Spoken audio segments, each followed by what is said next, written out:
प्रिय श्रोता मित्रों नमस्कार। आज जो इंटरव्यू लेवाई रह्यो छे ये भारतीय विद्याभवन तरफथी लेवायो छे।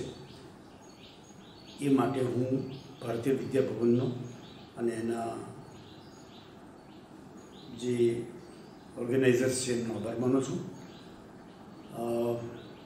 छेल्ला 44 वर्षथी हूँ अखबार में कॉलम लखतो रह्यो छुं, एटले गुजरातने खूणे खांचरे पहोंच्यो छुं ने एनो मने आनंद छे।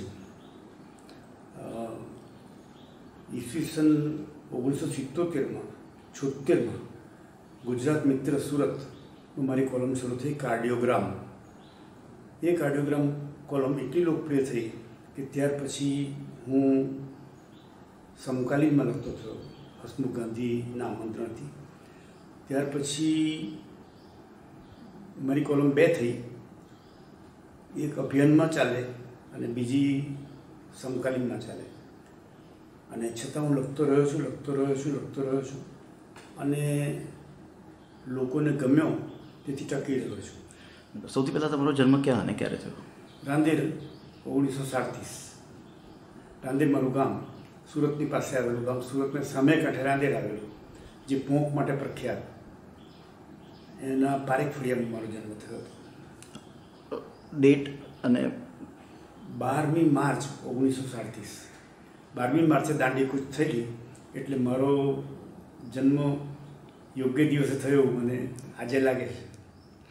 बाळपण तमारुं रांदेर नानकड़ा गाम? बाळपण बधुं ज रांदेरमां वीत्युं अने बाळपणना अनुभव अने रांदेर साथेनो जे मारो नॉस्टेल्जिया छे ये आखुं बिल्लो टिल्लो टच नामनी मारी आत्मकथा में प्रगट थयुं छे। बिल्लो टिल्लो टच एवी आत्मकथा छे कि जे मारा बाळपणना समयनी मार्फते आखा युगने रजू करे छे। ते जमानो प्रकट थाय छे अने एथी एने आवकार पण बहु सारो मळ्यो। घणी युनिवर्सिटीओमां पाठ्यपुस्तक बन्युं। आजे पण कच्छमां युनिवर्सिटीमां पाठ्यपुस्तक छे बिल्लो टिल्लो टच। त्यार पछी मैं नवनीत समर्पण में बीजी आत्मकथा चालू करी जात भणीनी जात्रा। ये पण बहुत सारी प्रशंसा पामी अने एनी पण आवृत्तिओ थती रहे छे। नहीं पण सर तमारा ए तो प्रेक्षकों ने श्रोता मित्रों जे छे तो वाँचवाना ज छे, पण तमारा शब्दों तमारुं बाळपण जो सांभळवा मळे। मारा रांदेर गामने जे वगड़ो हतो ये वगड़ाना एक एक खेतरोना मालिक हूँ ओळखुं छुं। आजे पण नाम दईने कही शकું। त्यां ज्यारे हूँ चालू छुं त्यारे I am walking down the memory लेन एवो अनुभव मने थाय छे। वॉकिंग डाउन दी मेमरी लेन जेने कहीए ने अंग्रेजीमां ए मारी यादोनी बारात चालती होय छे। सर एटले एक नानकड़ું ગામડું હોય तो एमां तमारुं बाळपण એટલે તોફાન મસ્તી તમે બહુ કર્યા છે સ્કૂલમાં? मारुं नानकड़ું ગામડું नहोतुं। मारा गाममां जे निशाळमां नर्मदे 1 वर्ष नौकरी करेली पछी कंटाळीने राजीनामुं आपेલું। એ રાજીનામું છે મારી પાસે એના શબ્દોમાં। એ નર્મદ જે સ્કૂલમાં નોકરી કરતો હતો કવિ નર્મદ વીર નર્મદ એ જ સ્કૂલમાં મારું બાળપણ વીત્યું। એ સ્કૂલમાં હું ભણ્યો। એ મ્યુનિસિપલ સ્કૂલ હતી અને નર્મદને બહુ નહીં ફાવ્યું કારણ કે નર્મદ આળસુ હતો, ભયંકર આળસુ। એ વીર નર્મદ હતો પણ આળસુ નર્મદ હતો ખરેખર। એટલે એ શું કરે ગામમાં આવે નિરાંતે બેસે પછી પાસે જ તાપી નદી રહે છે ત્યાં તે તાપી નદીમાં તરવા પડે, 1 કલાક તરે પછી આવે પછી જમે ને બધું કરીને પછી ભણાવવાનું ગમે તો ભણાવે તો કંઈ નહીં। એટલે એનું રાજીનામું આપણે તેમાં કંટાળો પ્રગટ કર્યો છે કે કંઈ મજા નથી નોકરીમાં। એ કાવ્ય મારી પાસે છે। તમારા બાળપણના મિત્રો તમે બાળપણમાં જે રમતો રમતા હતા એના વિશે તમે થોડુંક? બાળપણમાં રમતોમાં તો દેશી રમતો બધી હતું। ખોખો, લંગડી એ બધી રમતો રમેલા કારણ કે પૈસાનો ખર્ચ કરવાની છૂટ નહોતી, પૈસા હતા જ નહીં એવા। મારા બા પ્રાથમિક શાળામાં શિક્ષિકા હતી, આચાર્ય હતી અને આદર્શ આચાર્ય હતી। પ્રાથમિક શાળા કેવી હોય તે જોવું હોય તો મારી બાની પ્રાથમિક શાળા જોવી। એમનું નામ? પ્રેમીબેન શાહ। એટલે મને મારા બાપુજી પણ શિક્ષક હતા। એમનું નામ? એમનું નામ ભૂષણલાલ શાહ। બંને શિક્ષક અને શિક્ષિકાનો પુત્ર। એટલે શિક્ષણ મારા નસમાં ડીએનએમાં ઉતરેલું. અને આજે પણ મને શિક્ષણ પ્રત્યે એક પક્ષપાત, હું જે કોલમો લખું તેમાં પણ શિક્ષણનું તત્વ આવી જાય છે. એક છેક લલિત નિબંધો નથી માત્ર, એમાં મારો માસ્તરનો જીવ પ્રગટ થતો રહે છે. હા, એટલે શિક્ષણ આખું તમારું બાળપણ તમારું ત્યાં જ રાંદેરમાં બીએસસી સુધી તમે ત્યાં જ ભણ્યા? રાંદેરથી સુરતની એમટીબી કોલેજમાં હું ભણ્યો બીએસસીનું. અને દરરોજ આવજા કરતા સાયકલ પર, અને સાયકલ પર આવજા કરીએ એટલે થાક લાગે જ નહીં એવી એક સંકલ્પના મનમાં. કોઈ કે થાક નથી લાગ્યો, પણ 10 કિલોમીટર દૂર હતી મારી કોલેજ. 10 કિલોમીટર જવાનું, 10 કિલોમીટર આવવાનું, છતાં સાંજે ફરવા જ નીકળવું હોય કે ચાલવું હોય કે દોડવું હોય કે રમવું હોય કે રમત રમવી હોય તો થાક કંઈ સાયકલ પર ગયેલા ને એટલે થાક નહીં લાગ્યો. એટલે સાયકલ પર જાય તો થાક લાગે જ નહીં, એ જાતનો જમાનો. અચ્છા. સાયકલ પર થાક સામે. હા, અને તમારા મમ્મી પપ્પા બંને ટીચર હતા, અને તમે જ્યારે ભણવા બેઠા ત્યારે તમારા કંઈક શિક્ષકોમાં તમારા કોઈ પ્રેરણામૂર્તિ બન્યા હોય એ? હું જ્યારે 3જા ધોરણમાં કે 4થા ધોરણમાં આવ્યો ત્યારે ત્યાં એક એવા શિક્ષક રહેતા હતા કે જે વિધુર હતા, એકલા હતા, થોડા ગરીબ હતા. એને તો અમે ટ્યુશને જતા, રાત્રે જઈએ તો ફાનસ લઈને જવાનું, એટલે ઘસતેલ એમની પાસે નહીં. અને એ કાલિદાસ વ્યાસ એ અમારા શિક્ષક હતા ને, એને જ મને ભણાવેલો. અને સોટી પણ મારતા, મેથી પાક ચખાડતા. પણ એટલે તમે તોફાની હતા? હું તોફાની હતો. અચ્છા. પહેલાંથી જ તોફાની. આજે 85 વર્ષ થયા છે, પણ હું તોફાની જ છું. હું લખું છું તેમાં પણ થોડું તોફાન હોય છે, અને એ તોફાનના ચાહકોની સંખ્યા ઓછી નથી. મારો એક મિજાજ છે, એ મિજાજમાં હું જીવું છું. અને એ મિજાજ છોડવો મને ગમતો નથી, ધર્મના નામે પણ નહીં અને શિક્ષણના નામે પણ નહીં. મિજાજ માણસે જાળવવો જોઈએ, પોતીકો મિજાજ. આ મારું જીવનનું સૂત્ર છે કે મારો મિજાજ મારે છોડવાનો નહીં. ગાંધીજી પ્રત્યે અપાર આદર, પણ તો એ ગાંધીજીની કેટલીક વાતો સાથે હું બિલકુલ અસંમત. તેથી એ અસંમતિનું કારણ એ કે મારે મારા મિજાજમાં જીવવું છું, ગાંધીજીના મિજાજમાં નથી જીવવું. અને એ ભણતરમાં તમારે એટલે તોફાની તો હતા જ, પણ સાથે સાથે એમાં શિક્ષણમાં કઈ રીતે હતા તમારું?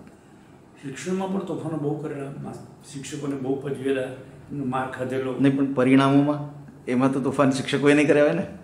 ના, એવું નહોતું થતું. તે જમાનામાં આવો ખાર નહોતા રાખતા શિક્ષકો. એટલે મેં સારો જવાબ લખ્યો તો માર્ક પૂરા મળે, પેલો તોફાની છે માટે એને ઓછા આપો એવું નહોતું. હા, પણ એમાં તમે કેટલા, એટલે આમ 1 થી 5માં રેન્ક આવે તમારે? હા, બધે છેલ્લે સુધી તમે એસએસસી સુધી ત્યાં સ્કૂલમાં હતા? એસએસસીમાં હું સુરતની જૈન હાઈસ્કૂલમાં ગયો. અચ્છા. અને ત્યાં મને બહુ જ સારા અનુભવો થયા. અને આજે જે કંઈ છું તેમાં જૈન હાઈસ્કૂલનો ફાળો બહુ મોટો. હા, એટલે એ અનુભવો, કારણ કે જૈન હાઈસ્કૂલમાં અમારે ક્રિસમસનું વેકેશન નહીં પડતું, અમારે હંમેશા પર્યુષણનું વેકેશન પડતું. જૈન સંસ્કારો ખરા, એટલે આજે હું મુંબઈની પર્યુષણ વ્યાખ્યાનમાળામાં સૌથી વધારે પ્રવચનો કરનારો માણસ બની ગયો. પછી મેં ના પાડી તો એ લોકોએ એકવાર એવું ગોઠવ્યું કે હું ટેલિફોન પરથી અહીંયા બોલું અને ત્યાં સંભળાય. પણ મને ધનવંતભાઈએ છોડ્યો નહીં. મને કે એકવાર હવે એવું નહોતું, કારણ કે વિમાન સેવા પણ બંધ થઈ ગઈ હતી, રસ્તાઓ પણ ભરચક હતા, પાણી હતું, જોખમ હતું. મેં કહ્યું ધનવંતભાઈ આ વખતે નહીં અવાય. ધનવંતભાઈને મારા પ્રત્યે અત્યંત અંગત પ્રેમ, પક્ષપાત. એટલે ધનવંતભાઈ કહ્યું કે ભાઈ આમ લોકો તમને સાંભળવા આવે છે, બીજા કોઈ દિવસે હોલમાં માણસો 15-20 બેઠેલા હોય છે, તમારે ત્યાં હોય ત્યારે હોલ ભરેલો હોય છે, માટે તમારે તો આવવું તો પડે જ. મેં કહું કેવી રીતે તરીને આવું? મેં એવું પૂછ્યું મારા મિજાજમાં. તે કે ના કંઈ કરીએ આપણે. પછી મેં એમને ઉપાય બતાવ્યો કે એવું કંઈક કરો કે ટેલિફોન પરથી અહીંયાથી કોઈ બરાબર ઉપાડે અને મને ત્યાં પ્રગટ કરે.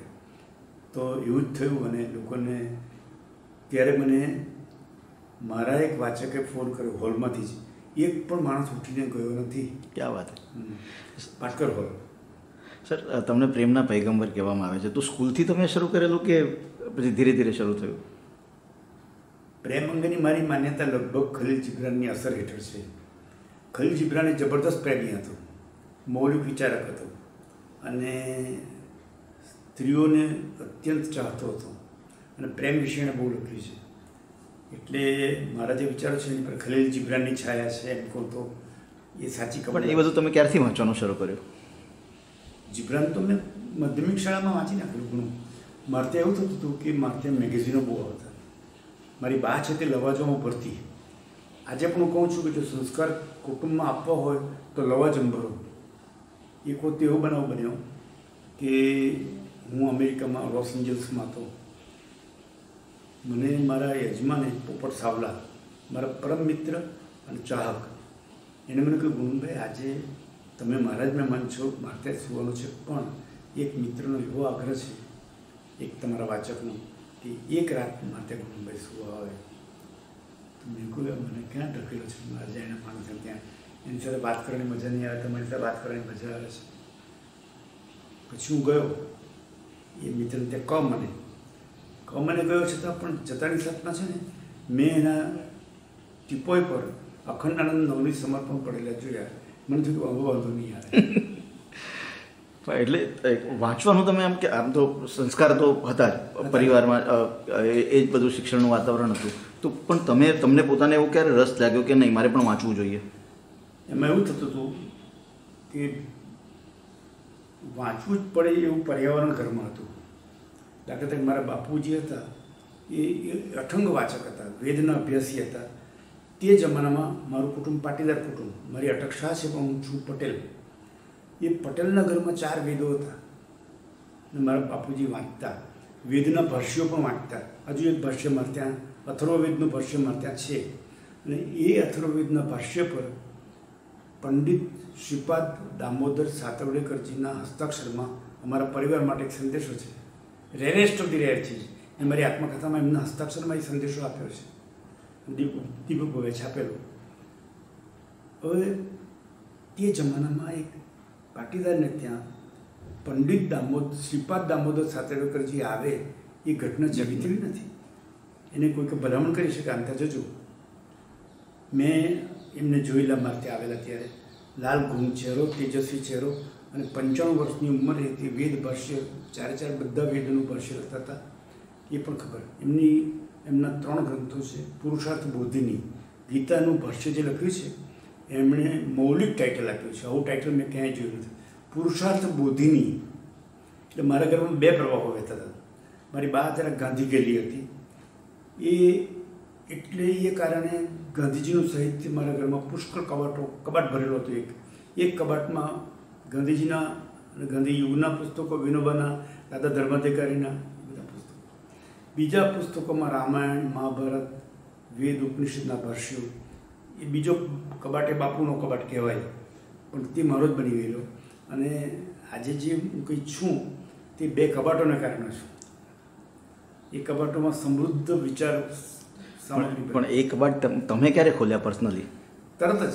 કારણ કે મારા બાપુજીનું મૃત્યુ થયું કે જે છેલ્લી માંદગી હતી તેમાં બાપુજીના ખાટલા પર ગોરખપુર જે છે, ગોરખપુરમાં જે પેલી સંસ્થા છે ને પુસ્તકો પ્રગટ કરનારી સંસ્થા, ગોરખપુર પ્રેસ, ગીતા ગોરખ, એ ગોરખપુરના ઘણા પુસ્તકો મારે ત્યાં અટવાતા હોય. મારા બાપુના ખાટલા પર માદા પડેલા હોય તો ઓશિકાની પડોશમાં એક પુસ્તકો ક્યારેક મેં વાંચેલા અને વાંચવામાંથી રસ જાગેલો. દાખલા તરીકે મને એ બરાબર યાદ છે કે શ્વેતાશ્વતર ઉપનિષદ, એનો સંબંધ ખચ્ચર સાથે છે. શ્વેતાશ્વતર એટલે ખચ્ચર એવું કંઈ છે, એવું વાંચેલું. તો એ મેં વાંચ્યું. એમાં એક મંત્ર મેં પહેલો જોયો તે કે જેમ તલમાં તેલ છુપાયું છે તેમ આપણું જીવન દેહમાં છુપાયું છે. મને એટલું બધું ગમી ગયું કે ઉપનિષદમાં મારો રસ જાગ્યો. અને બાપુના ખાટલા પર ઉપનિષદનો ગ્રંથ ન હોય એવું જોવા મળતું નહીં. એટલે સંસ્કાર પર્યાવરણમાંથી ઝીલાય છે અને મને એ સંસ્કાર મારા પર્યાવરણમાંથી મળ્યા. એ વખતે એજ કેટલી હતી તમારી? મારી એજ 20-22. અચ્છા, એ વખતે તમે જ્યારે વાંચવાની શરૂઆત કરી અને માધ્યમિક શાળામાં જ્યારે તમે હતા ત્યારે તમે બધું વાંચવાનું, આમ તો પુસ્તકો સિવાય અડફટે ચડતી વાંચવાનું. અચ્છા. જે જોવા મળે શું આવ્યું છે, મેગેઝિનો બધા આવતા, અખંડાનંદ આવતું, જ્યોતિર્ધર નામનું એક મેગેઝિન પાક્ષિક, એ ગટ્ટુલાલ ગોપીલાલ ધ્રુવ કાઢતા અમદાવાદથી. અને એમાં સંસાર સુધારો અને સમાજ સુધારાના બધા વિચારો, તાજા વિચારો આવતા. એ વિચારોની પણ અસર પડેલી. જ્યોતિર્ધર કટુભાઈ મારી બાના શિક્ષક હતા પ્રેમચંદ રાયચંદ કોલેજમાં. મારી બા પ્રાથમિક શાળાના શિક્ષિકા હતી. તે વખતે 3rd year train, 2nd year train એવા શિક્ષકો પ્રેમચંદ રાયચંદ કોલેજમાં. તેમાં 3 વર્ષ પૂરા કરીને આવ્યા. તે શિક્ષકનો વટ પડતો ગામમાં કે 3rd યર ટ્રેન છે, 3 વર્ષ ટ્રેનિંગ લીધી છે. એ બાને કારણે મેગેઝિનો બહુ આવતા. નવજીવન આવતું, હરિજન બંધુ આવતું. હરિજન બંધુનો નિયમિત વાચક હતો. હાઈસ્કૂલમાં તો ત્યારે જૈન હાઈસ્કૂલમાંથી શનિવારે બપોરે આવું ત્યારે હરિજન બંધુ પડવી જોઈએ. ટપાલની નિયમિત તે વખતે કલ્પના ન આવે એટલી હતી. રવિવારે પણ ટપાલ આવતી. ટપાલ દાડામાં 2 વખત આવતી. એ ટપાલ એટલી ભરોસાપાત્ર હતી કે વાત નહીં પૂછવી. એટલે હરિજન બંધુ હું શનિવારે બપોરે સુરત ગયેલો હું. ગોપીપરામાં આવેલી હતી સ્કૂલ, NG ઝવેરી જૈન હાઈસ્કૂલ. એમાંથી પાછો આવું ત્યારે સહેજે થાક તો લાગી ગયો. બપોરનો તાપ હોય, 11-12 વાગ્યા હોય. ખાઈને તરત જ સૂતો હરિજન બંધુ વાંચતો. એમાં ફેર પડતો નહીં. એ હરિજન બંધુ વાંચેલું, તેમાં શું વાંચેલું તે પણ મને આજે યાદ છે.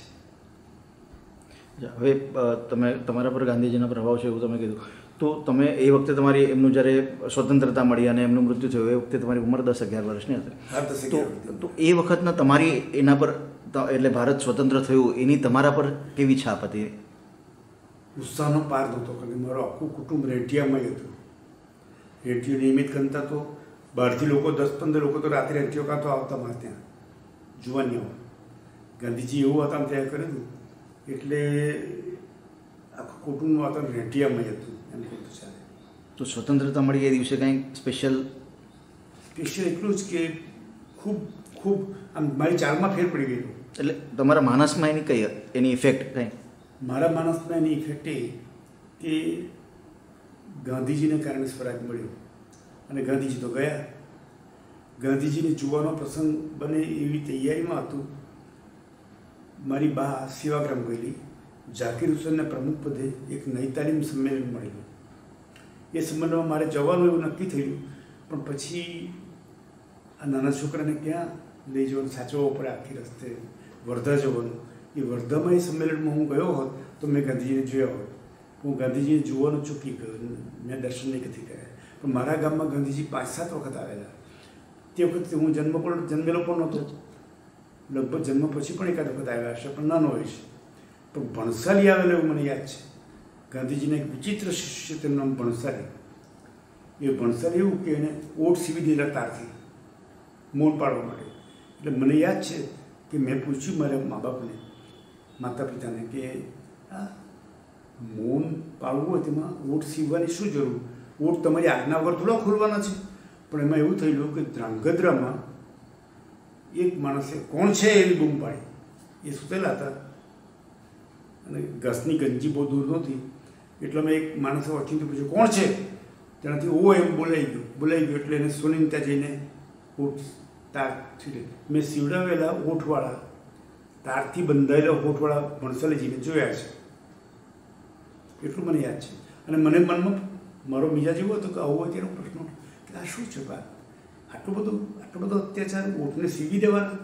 પણ એ મેં એમને જોયેલા એ મને યાદ છે. એટલે આ જે રેશનાલિટી છે તમારી, તો એ એટલે સંસ્કારોમાંથી મળી છે, વાંચનમાંથી મળી છે, કે તમારા શિક્ષકો તરફથી મળી છે? મા બાપ તરફથી પણ મળી. કારણ મા બાપ, અમારા ઘરમાં આર્ય સમાજી વાતાવરણ હતું. મારા બાપુજી આર્ય સમાજી સુધારક હતા અને આર્ય સમાજના કારણે જ વેદ વાંચતા થયેલા. આર્ય સમાજના કારણે જ ઉપનિષદમાં રસ પડેલો. આર્ય સમાજના કારણે પણ મને યાદ છે ગોરખપુર ગીતાનું એક વિશેષાંક રામાયણ પર બહાર પડેલો. એ રામાયણ વિશેષાંક મેં વાંચેલું અને મારા રામાયણ ભાષામાં 1-2 વાક્યો તેમાંથી આવે છે. એમ આવ્યા તે ખબર નથી, પણ કંઈક લખાઈ ગયું છે ડાયરીમાં, તેમાંથી આવ્યા. હું ડાયરી લખતો. કોલેજ દરમિયાન તો કાયમ લખીશ મેં ડાયરી. તો એના કંઈ પાનાઓ સાચવીને રાખેલા છે બધા. અચ્છા, આ એટલે રાંદેરથી પછી તમે સુરતમાં ભણવા ગયા. સુરતથી પછી ક્યાં ભણવા ગયા? સુરતથી હું બરોડા આવ્યો B.Ed કરવા. જે તે વખતમાં એ BT કહેવાતું, બેચલર ઓફ ટીચિંગ. બરોડા આવ્યો. તેમાં મને BScમાં દાખલ થયો તો ગમતું નહોતું. મને કેમિસ્ટ્રીમાં બિલકુલ રસ નહોતો પડતો. ફિઝિક્સમાં પડતો હતો, પણ તે પાસ થવા જેટલો, માર્ક લાવવા જેવું નહીં. એટલે હું BSc થઈ ગયો, પણ મને ધરોલી. પણ એટલે શું કામ? એટલે આમ તમે વિચારેલું કે મારે બીએસસી થવું છે? ના, મારા સાયન્સમાં અને મેથ્સમાં માર્ક સારા આવેલા એસએસસીમાં, એટલે બાબાએ વિચાર્યું કે આટલા સરસ માર્ક જે વિષયમાં તે જ વિષયમાં મોકલવો જોઈએ ને, એને કારણે હું. પણ એટલે એ વખતે તમે કાંઈ કીધું ને કે નહીં ભાઈ મારું આર્ટ્સ? ના, તો એને બળવો કર્યો મેં. અચ્છા. બીએસસીમાં અઠવાડિયું ભણ્યા પછી મેં બળવો કરીને આર્ટ્સના પીરિયડ ભરવા માટે, અને આર્ટ્સના પીરિયડમાં અમને બહુ આનંદ આવતો, પણ મારી બાએ અને બાપુએ બધા લોકો મારફતે મિત્રોને કે સમજાવો ગુણવંતને એમ કરીને સમજાવ્યું. તેમાં એણે કહ્યું કે આ વિષયને જ ભવિષ્ય છે, મેથ્સને સાયન્સને, આર્ટ્સને કોઈ ભવિષ્ય નથી, એટલે કેરિયર બનાવ્યું હોય તો બીએસસી થવું પડે. પણ મને બીએસસીનો ત્રાસ એટલો લાગતો કે વાત નહીં પૂછ્યું. ઓર્ગેનિક કેમિસ્ટ્રીમાં પહેલાં દેરા બને ને તે જોઈને હું કંટાળી જતો, એટલો કંટાળતો કે વાત નહીં પૂછી. તે વખતે હું ભૂદાન આંદોલનમાં સક્રિય બન્યો, અને રવિશંકર મહારાજે ઓલપાડ 84 બધા તાલુકામાં પદયાત્રા કરી. 6 મહિના રવિશંકર મહારાજ સાથે પદયાત્રા કરી, એની મારા પર બહુ મોટી અસર પડી. ભૂદાન સાહિત્ય બધું વાંચ્યું, વિનોબાજીને પૂરેપૂરા વાંચ્યા. ગાંધીજી કરતાં પણ વિનોબાજીને વધારે વાંચેલા મેં તે વખત. તે જમાનો વિનોબાજી અમને બહુ તાજા લાગતા, ગાંધીજી થોડા વાસી લાગતા, કારણ કે ગાંધીજી પ્રત્યે મને એક પૂર્વગ્રહ ઊભો થયો હતો કે જે કંઈ સુખદાયી હોય તે જ એમને નહોતું ગમતું. એટલે વારે વારે ગાંધીજી મને નડતા. મારી બા કે ફટાકડા નહીં ફોડવાના, કેમ કે બાપુજી જેલમાં છે. અરે મેં બાપુજી જેલમાં છે મારે ફટાકડા નહીં ફોડવાના? એવા ઘણા. ઠંડે પાણી નાહવાનું, ગરમ પાણી નહીં નાહવાનું, કારણ કે ગાંધીજી કહેતા ગરીબોને ગરમ પાણી ક્યાં મળે છે. એટલે મને ગાંધીજી નડ્યા બહુ. હું કોઈ છોકરી સાથે વાત કરું તો મારી બા તરત કહી કે છોકરી સાથે વાત નહીં કરવાની. એટલે હું ડોશીઓ સાથે નિરાંતે વાત કરી શકતો. કોઈ પણ યુવાન છોકરી મારા જેટલી ઉંમરની હોય તો એની સાથે મોલ્લામાં વાત નહીં કરી શકતો, કે મોલ્લાવાળા જુએ તો તરત વાત ચાલુ કરી દે, એવું ગામ હતું. પણ એટલે તમે નદીમાં ધુબાકા ને એ બધું તો તમે કર્યું છે? નદીમાં બહુ તર્યો, માખીની જેમ તરતો હું તો. સામે પાર જતો. મારા રાંદેર ગામથી સામે કાંઠે 3 ગામ હતા, વેડ, ડભોલી અને સિંગણપોર. ગામમાં કહેવત હતી, વેડ, ડભોલી, સિંગણપોર, આવતા જતા થાય બપોર. એ તરીને જતા અમે હંમેશા. આખી નદી સામે પર જવું, તરવું, એ મારા મને રમત વાત હતી. આજે પણ દડો તરી શકું, કારણ એ જે ફિઝિયોલોજીકલ મેમરી હોય છે તે જતી નથી. એટલે સાયકલિંગ, સ્વિમિંગ, પછી એના સિવાયની બીજી કઈ કઈ એક્ટિવિટીઝ હતી? બીજી કોઈ એક્ટિવિટી નહીં. બુદ્ધની પદયાત્રા બહુ કરી, બહુ ચાલ્યો છું જીવનમાં. પછી નિવૃત્તિ પછી મેં પંચીલ પદયાત્રાઓ શરૂ કરી. એમાં તો ખાસ્સા માઇલો ચાલ્યો. આપણે એ પંચિલની વાત કરીશું, કારણ કે એ હજી વચ્ચેનો ઘણો લાંબો સમય છે, પીરિયડ. હવે સર, તમે અહીંયા તમારું બીએસસી અહીંયા બરોડામાં આવીને એમએસમાં કમ્પ્લીટ કર્યું, બીએડ, અને તો એ બીએડમાં મને એવો અનુભવ થયો કે જે મારે જીવનમાં જે કંઈ કરવું તે આમાં છે. એટલે મને બીએડમાં પહેલા દિવસથી એવું લાગ્યું કે હું સાચી જગ્યાએ આવી પડ્યો છું, હવે મને કોઈ રોકી શકે નહીં. અને એમાં યુનિવર્સિટીમાં ફર્સ્ટ ક્લાસમાં બીજે નંબરે પાસ થયો. પછી મેં માસ્ટર્સ ડિગ્રી કરી, એમાં એમએડ કહે છે ને, એ એમએડમાં હું ફર્સ્ટ હતો યુનિવર્સિટીમાં. એટલે માતા પિતા શિક્ષક હોવાને કારણે તમે આ શિક્ષણ તરફ? મારી અંદર જ એક શિક્ષક જીવ ખરો એવું મને લાગે છે. કે બીએડમાં અને એમએડમાં મને એવો અનુભવ થયો કે this is what I was looking for, this is what I wanted.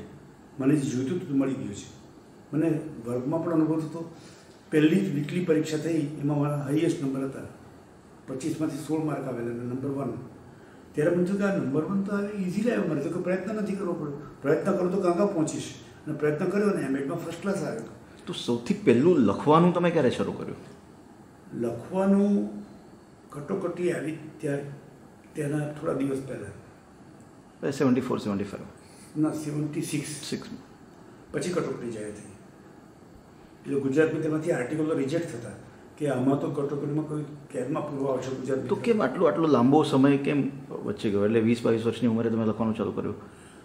ના, મેં 20-22 વર્ષની ઉંમરે લખવાનું શરૂ નથી કર્યું, લગભગ 25 વર્ષ. હા, એટલે કેમ આટલો લાંબો સમય ગયો એમ? એટલા માટે કે હું લખી શકું છું એવું માનતો નહોતો ને. હું શિક્ષણમાં ઓતપ્રોત હતો, પણ મને લેખન કાર્ય વિશે બહુ માહિતી નહોતી.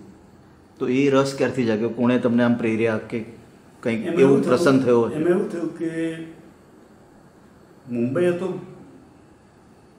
ના એ મુંબઈની વાત તો પછી આવે છે, પણ સુરેશ દલાલે મને જન્મભૂમિ માટે લેખ લખવો હોય તો લખજે.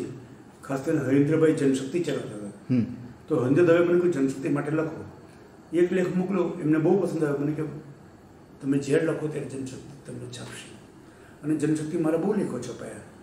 એક જમાનામાં સદાનંદ હતા, ફ્રી પ્રેસ. એટલે સૌથી પહેલો લેખ ક્યારે છપાયો? એટલે એક અંદાજે હું તમને અંદાજે નહીં, એક્ઝેક્ટ કહું. સૌથી પહેલો લેખ મારો 1977માં નહીં 79માં જન્મભૂમિમાં છપાયો. પણ આટલો લાંબો સમય પ્રબુદ્ધ જીવનમાં છપાતો. કારણ કે એક માણસ હતા, આપણા નામ ભૂલી જાઉં છું, એ પ્રબુદ્ધ જીવનના પણ ઇન્ચાર્જ હતા. જન્મભૂમિમાં પણ નોકરી કરતા અને પ્રબુદ્ધ જીવન ઇન્ચાર્જ હતા. ચીમનભાઈ ચકુભાઈ શાહને મારા લેખો બહુ ગમી ગયા, એટલે એણે કહ્યું કે આને કહેજો ગુણવંતભાઈને કે લખે, પ્રબુદ્ધ જીવનમાં છાપજો. એટલે એક સર્ટિફિકેટ મળી ગયું મને. પહેલું આવું ઉત્તેજન આપનારા ચીમનલાલ ચકુભાઈ શાહ, જે બંધારણ સભાના સભ્ય હતા અને વિદ્વાન હતા, પોતે પ્રખર વિદ્વાન ચિંતક, વાંચતા પુષ્કળ. પણ સર એ જમાનામાં પશલો ને રમલો ને એવા બધા નામોમાં ગુણવંત નામ કેમ, એટલે કે કઈ રીતે પડ્યું? એવા નામો હતા જ નહીં તે વખતે. ઉમાશંકર, બહુ મોટા મોટા નામો હતા. અચ્છા, લેખક તરીકે ટકવું મુશ્કેલ પડે એવા નામો હતા બધા, બહુ મોટા મોટા નામો. પણ કોલમમાં ચાલી જતું. કોલમ પાસે લોકો ગંભીર સંશોધનાત્મક લેખની અપેક્ષા નથી રાખતા. એમાં થોડુંક ફરસાણ પણ આવે કદાચ. પણ મેં કોલમ શરૂ કરી તેના પહેલે જ દિવસથી સુરત પંથકમાં એટલો બધો મોટો આવકાર મળ્યો કે ઓ આ તો નવી જોરદાર કલમ છે કોઈ. એ વાત ફેલાડી અને ગુજરાત મિત્રમાં 2 વર્ષ 3 વર્ષ રહ્યા. પહેલા વર્ષના લેખોનો જે સંગ્રહ બહાર પડ્યો મારો, કાર્ડિયોગ્રામ, અને તેને બહુ મોટો આવકાર મળ્યો. એની આવૃત્તિ પર આવૃત્તિ ગઈ છે અત્યારે 20 આવૃત્તિ છે. સર એટલે તમે બીએડ અને એમએડ થયા એના પછી તમે ક્યાં ભણાવવાનું શરૂ કર્યું? મેં રાંદેરની લોકમાન્ય વિદ્યાલય નામની શાળા, જે અમે જો કોઈ શરૂ કરેલી, મારા સગાઓએ, મારી બાએ અને સગાઓએ એ શરૂ કરી. તેમાં મેં વગર પગારે નોકરી ચાલુ કરી. હા, એટલે કયા સબ્જેક્ટની? તેમાં હું ગુજરાતી ભણતો, કારણ કે તૈયારી ઓછી કરવી પડતી મારે. બાકી મારો વિષય તો વિજ્ઞાન હતો. પણ એ લોકોમાં એવું થયેલું કે આ ભૂદાનમાં ને ભૂદાનમાં ઘસરાઈ જવાનો, કોઈ જવાબદારી રાખી લેશે નહીં. એટલે હું વંઠેલો વિદ્યાર્થી હતો. એટલે મારી બા કહેતી કે ભાઈ પગાર ન આપતા પણ આને રાખો. પેલા બધું ફાવતું આવ્યું. એટલે મને બરાબર યાદ છે કે પહેલે દિવસે પગાર થાય ત્યારે એ પગાર મારા ગજવા મૂકું ને તરત જ સંચાલકને આપી દેતો કે આ તમારી સ્કૂલ માટે. એવી રીતે મેં પગાર વગર 1 વર્ષ નોકરી કરી. મારા ઘરની સ્થિતિ પગાર વગર કામ કરવા જેવી નહોતી. પગારની સખત જરૂર હતી. મારી બા વિધવા થયેલી, મારા બાપુજીનું અવસાન થયેલું. અને એ કઈ સાલમાં? 1957. 1957 was an important milestone in my life. જ્યારે મેં ભૂધનને ખાતર 1 વર્ષ નોકરી ન કરવાનું અને ભૂધનને જ આપી દીધેલું. એને જીવનદાન કહેતા. બોધગયામાં સર્વોદય સંમેલન મળેલું 1957માં. એમાં જયપ્રકાશે પેલું જીવનદાન કર્યું ત્યારે મેં જાતને જેમ તેમ સાચવી રાખીને ઊભો થઈને સ્ટેજ પર જઈને જીવનદાન જાહેર નહીં કરેલું. આકર્ષણ તો એટલું કે આ તો આ ઘડી છે, સોને મઢેલી ઘડી છે, અત્યારે જ ઉઠી જાઉં, પણ જરા સંયમ રાખ્યો. પણ એટલું મને મનમાં પણ દીધું, મનમાં જ સંકલ્પ કે હું આ 1 વર્ષ તો બુધનની પદયાત્રા જ આપીશ. એમાં રવિશંકર મારા સાથે જોડાવાનું થયું. એ જોડાવાનું થયું ભરૂચમાં. એની સાથેના એવા કોઈ સંબંધો, એટલે એવા કોઈ પ્રસંગોની ત્યાં શિબિર હતું. શિબિરમાં રવિશંકર મહારાજની નજીક આવ્યો ને મને એમનું જીવન બહુ પ્રેરણાદાયી લાગ્યું. એમાં પદયાત્રામાં હતો હું ત્યારે, ભરૂચથી માંડ 15 કિલોમીટર દૂર હતો. ત્યારે મને લોહીમાં ઉલટીમાં લોહી આવ્યું. એટલે મને સૂર્યકાંત પરીખ નામના મારા મિત્ર હતા અમદાવાદના, ગીતા પરીખ કવિયત્રી, તેના હસબન્ડ, એ કહેતા હંમેશા કે બાકીના બધા કવિ છે, હું કવિવર છું. એમ સૂર્યકાંત હંમેશા કહેતા. અમને બહુ મજાના માણસ હતા, બહુ મજાના માણસ હતા. એમાં મારા બાપુજીનું અવસાન થયું. હવે મને આખું ગામ અને સગાઓ કહે કે બાપુજી ગમે ત્યારે જઈ શકે, તું બહાર નહીં જા. અને મારા બાપુજીનું અવસાન થયું. મને શોધવા માટે મિત્રોને મોકલ્યા, પણ હું ક્યાં હતો તેની કોઈને ખબર જ નહીં. પણ હું ભરૂચના સેવાશ્રમમાં હતો. ત્યાં મગનાલાલભાઈને, મગનાલાલ નામના સેવક હતા, આશ્રમનો ગ્રુપ હતી. તેને મને ઓડી આપી, તેમાં હું રહેતો હતો. સૂર્યકાંતે વ્યવસ્થા કરી આપી બધી, સૂર્યકાંત પરીખે. અને બાપુજીનું અવસાન થયું. પછી મેં કાગળ લખ્યો. હવે મેં એવું થયેલું ભાઈ કે કાગળ લઈને હું નાખવા ગયો પુષ્કળ, તે વખતે 1 જ મિનિટ પહેલાં એ કાગળની લેટર બોક્સમાંથી કાગળ ટપાલ લેવાઈ ગયેલી. એટલે મને એક માણસે કહ્યું પણ ખરું, હમણાં જ ટપાલી ગયો. એ જો નહીં ગયો હોત તો બીજે દિવસે કાગળ મળી જ જાય. તે વખતે ટપાલ સેવા બહુ જ નિયમિત, તો હું મારા બાપુજીના સ્મશાન વિધિમાં જઈ શક્યો. એ જઈ નહીં શક્યો અને મને આખી જિંદગી દુઃખ રહ્યું છે. પણ એટલે 100 કલાક સાચવી રાખવામાં આવેલું, તે છતાં તમે ત્યાં પહોંચી ન શકે કે શું? નહીં, મને શોધવો કેવી રીતે? એવી બધી મોટી વ્યવસ્થા નહીં કે ટેલિફોન પણ કરીને પૂછી લેવાય. કે ટેલિફોન પણ ગામમાં 2 કે 3 ટેલિફોન. ક્યાં ટેલિફોન કરવો એ સવાલ. તે વખતના મા બાપને કે બાને આવું દુઃખ હોય ત્યારે ટેલિફોન ક્યાં કરવો અને કેમ કરીને શોધવો, એ બધી આજની સ્માર્ટનેસ કોઈ પાસે નહીં. ગામડું મારું રાંદેર ગામ નાનું નહોતું, 15,000ની વસ્તી હતી. It was Rander town municipality. આપણી સુરતથી જુદી મ્યુનિસિપાલિટી હતી અમારી. આજે પણ છે બિલ્ડિંગ, પણ હવે સુરત રાંદેર સુરત 5 બની ગયું, સુરત 5. આખો જમાનો મેં જોયો.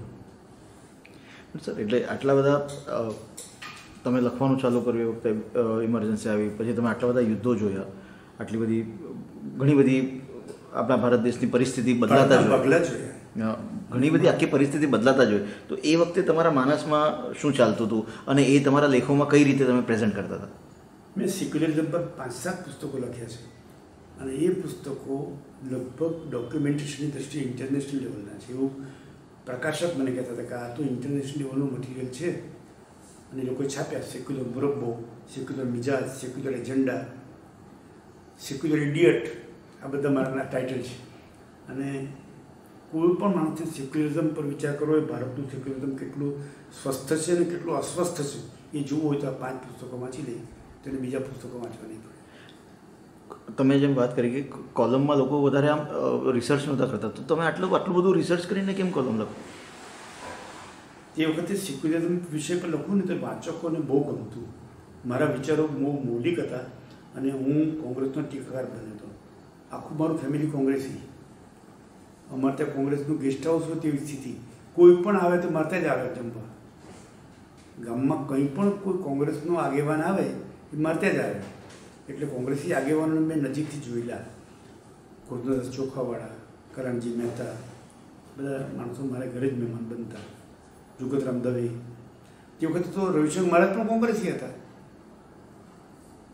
રવિશંકર મહારાજે કોંગ્રેસની ચૂંટણીમાં ભાગ લીધો છે.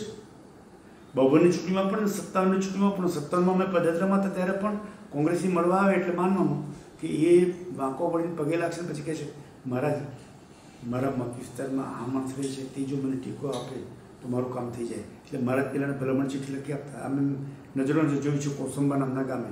કોસંબા વલસાડ જિલ્લાનું, વલસાડથી થોડીક જ દૂર ગામ છે. ત્યાં કાગળો આવતા અને આગેવાનો મળવા પણ આવતા. કયા આગેવાનો હતા તે પણ મને યાદ છે. નહીં, એટલે મૂળ સવાલ તો એ જ છે કે રિસર્ચ કરીને તમે લખવાનું શરૂ, કોઈ પણ ટોપિક, એટલે જનરલ રિસર્ચ નહીં કહીએ પણ વાંચન કહીએ ને, એટલે ઇન્ટેન્સિવ રીડિંગ ખરું, એને રિસર્ચ કહેવાની જરૂર નથી. મેં રિસર્ચ ભણાવ્યું છે આખી જિંદગી, એટલે એને હું રિસર્ચ નહીં કહું. I would call it intensive scholarship. હા, એટલે કયા રાઇટર્સના એમણે પ્રેરણામૂર્તિ તમારા બની શક્યા એવા પ્રભાવો હતા? મારે અનુકૂળ એવા લેખકો મને આપોઆપ સામેથી મળી રહેતા અને એમાંથી રેફરન્સ તરીકે બધું આપતો અને એવું રેફરન્સ શોધી કાઢતો કે જેને લીધે વાચકો એમ મને કે આ ક્યાંથી લાવ્યો, એવું બહુ બન્યું અને એને લીધે હું ખૂબ લોકપ્રિય થયો.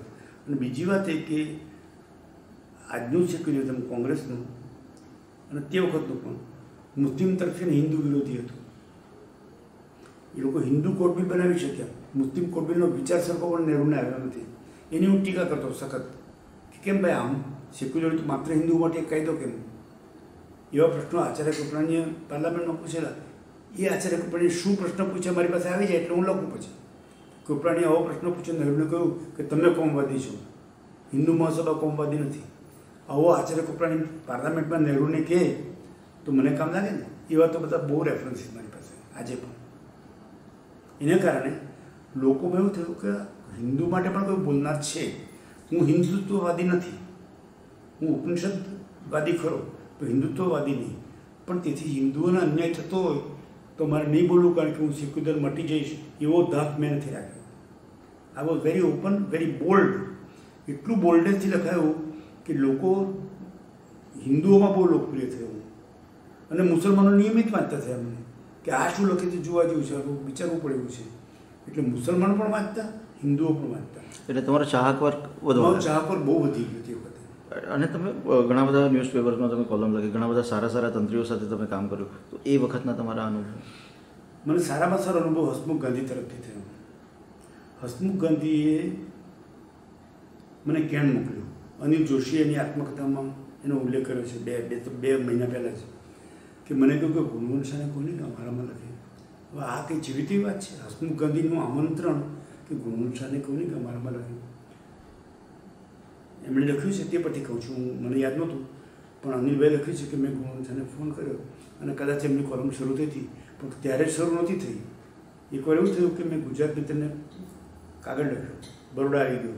હું પછી બરોડા આવી ગયો, નિવૃત્તિ લીધી, વહેલી નિવૃત્તિ. ના, એ નિવૃત્તિની વાત આપણે કરીશું, પણ પહેલાં હા. તો હસમુખ ગાંધીએ એવો સારો અનુભવ કરાયો કે હું સમકાલીનમાં ખેલ્યો અને સમકાલીનની ગ્રાહક સંખ્યા તે વખતે સારી હતી અને લોકો બહુ રસથી વાંચતા. એટલે સુધી કે હું વાંસદા ગયો તો વાંસદાનો એક માણસ મને લેવા આવ્યો નંદીગ્રામમાં, મકરંદ. તો મને પાછો વળતા કહે છે કારમાં, નંદીગ્રામમાં અરે વાંસદામાં મારે સરદારની પ્રતિમાનું અનાવરણ કરવાનું અને સરપંચ અહીંયા આવેલા સરદારની પ્રતિમા પોતાની કારમાં, એમ્બાસેડર કારમાં પાછળ મૂકેલી અને મને મળવા આવ્યો. હું કહું સાહેબ આ સરદારની પ્રતિમા લાવ્યો છું, પણ એ અનાવરણ ત્યારે જ થશે કે જ્યારે ગુણવંત શાહને વખત મળશે અમારે ગામ આવવાનું. હું આટલો બધો પ્રેમ હોય તો મને સરદાર પ્રત્યે મને પક્ષપાત પૂરેપૂરો. હું સરદારને સાચા સેક્યુલર ગણું છું, નહેરુને જૂઠા સેક્યુલર ગણું છું. એટલે મને સરદારનું સેક્યુલરિઝમ ફાવે પણ નહેરુનું સેક્યુલરિઝમ બિલકુલ નહીં ફાવે. એ બધું મેં ઓપનલી લખ્યું. સરદાર પર મારું પુસ્તક પણ છે, હમણાં બહાર પડ્યું. આવૃત્તિઓ પર આવૃત્તિ છે, 15 આવૃત્તિ થઈ છે. કેટલી વંચાઈ હશે વિચાર કરો. પછી મેં બીજું પુસ્તક લખ્યું, સરદાર પટેલનું પુનરાગમન. એ પુસ્તક પણ સારું ચાલે છે. તમે નહોતું કરવું છતાંય બીએસસી કર્યું તમે? હા. પછી તમે ભણાવવાનું શરૂ કર્યું, એમાં સાયન્સ સબ્જેક્ટને બદલે તમે ગુજરાતી ભણાવ્યું? નહીં, મને તરત જ બીએડ થયો ને કે તરત જ મને નોકરી મળી રિસર્ચ ફેલોની ફેકલ્ટીમાં. મારી બરોડાની જે ફેકલ્ટીમાં હું ભણ્યો, બીએડ થયો તેમાં મને બીએડ થયા પછી તરત જ નોકરી મળી 200 રૂપિયાના પગારની. બીજે વર્ષે 210, 2 વર્ષની નોકરી કરી. પણ મેં એક ખાતરી આપવામાં આવેલી કે ફલાણી તારીખે તમે છૂટતા. છતાં મેં એ પસંદ કરી અને તેને લીધે હું પ્રાધ્યાપક બન્યો એ ફેકલ્ટીમાં. લગભગ 10 વર્ષ કામ કર્યું. પછી અચાનક કેમ છોડી દીધું? એટલે આમ હા, એ અચાનક કેમ છોડી દીધું અધવચ્ચેથી? એટલે મેં અધવચ્ચેથી નથી છોડ્યું. એટલે તમારી એજ થઈ ગઈ હતી એટલી? ના, હા, મેં છોડ્યું કારણ કે મને બીજે સરસ ઓફર મળી. અચ્છા.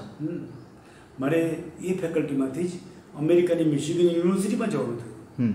આઈ was a visiting professor to university of Michigan at the end of my 12th year in MS university. હા, એટલે ત્યાં શું ભણાવતા હતા? ત્યાં હું ફિલોસોફી ભણાવતો હતો, education philosophy and psychology both. અચ્છા. એનો એક 8 મહિનાનો અનુભવ થયો મને. અને ઇન્ટરનેશનલ લેવલ પર જે એક્સપોઝર મળ્યું એ એક્સપોઝર મારી જિંદગીનું એક બહુ જ ટર્નિંગ પોઈન્ટ, પરિબળ બની ગયું. પરિબળ એટલે I was a professor in university of Michigan Ann Arbor in the Michigan state. પણ Michigan state university is different than university of Michigan. Michigan state university બીજા રાજ્યમાં છે, બીજા શહેરમાં છે. તો એટલે ભણાવવાનો અનુભવ આંતરરાષ્ટ્રીય કક્ષાનો. હા, ના, એટલે સ્ટુડન્ટ્સ તમને કઈ રીતે જોતા હતા? સ્ટુડન્ટ્સ તો એટલા માનથી જોતા કે મારો ક્લાસ કોઈ મિસ ન કરે. એટલું જ ગુલ્લી મારે એમ કહે ને તે નહીં મારે. મારો ક્લાસ હંમેશા પ્રસન્ન રહેતો. હું દાખલ થયો ત્યાંથી જ એક જાદુ શરૂ થઈ જતો. આવું મને યાદ છે. આવી મને પ્રતીતિ થતી કે વિદ્યાર્થીઓ બહુ ખુશ છે. એટલે કઈ એવા એક્સપિરિયન્સ કે વિદ્યાર્થીઓએ સામેથી આવીને કંઈક કીધું હોય તમને અને તમારો લાઈફ ટાઈમનો એક્સપિરિયન્સ બની ગયો હોય કે આ વિદ્યાર્થીએ આવું? વિદ્યાર્થીઓ તરફથી આવો ટેકો તે વખતે મળે એવું નહોતું સર. ના, પણ એટલીસ્ટ બોલીને કંઈક તો ઓહો, લાખો, હજારો વિદ્યાર્થીઓને હું ભણાવું તે ગમતું અને હું એવું પ્રતીતિ કરી શકતો કે હું ભણાવું છું તો એ લોકોને ગળે ઉતરે છે. એટલે my connectivity with my students was excellent. એ તો એવી તો વાચકો સાથે પણ તમારી કનેક્ટિવિટી છે જ, બરાબર. હા, તો એની પાછળનું મૂળ કારણ શું, તમને શું લાગે? મૌલિકતા. I would like to be original everywhere, anywhere, anytime. I would not like to, હું ભિક્ષાન ખાતો નથી, કોઈનું લીધેલું પીવું નહીં, મને જે સૂજે તે લખું. અને સૂજે તે લખો ત્યારે તમે ઓરિજિનલ હો છો, ઓરિજિનલ હોવાના ચાન્સીસ વધી જાય છે. એ વધ્યા હશે માટે થયું હોય. એટલે તમે તમારું લખેલું કેટલી વાર મઠારો છો? 2-3 વખત. મારી પત્ની કંટાળી જાય ત્યાં સુધી મઠારું છું.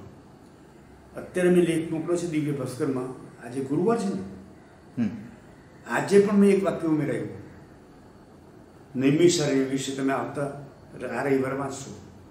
મને જે પેલો વાલ્મીકી એવોર્ડ મળે ને તેનું જે પ્રવચન કર્યું તે મેં લખ્યું છે, એમાં મેં વાલ્મીકીને માનવ જાતના પ્રથમ સત્યાગ્રહી તરીકે પ્રતિષ્ઠાપના કરી છે.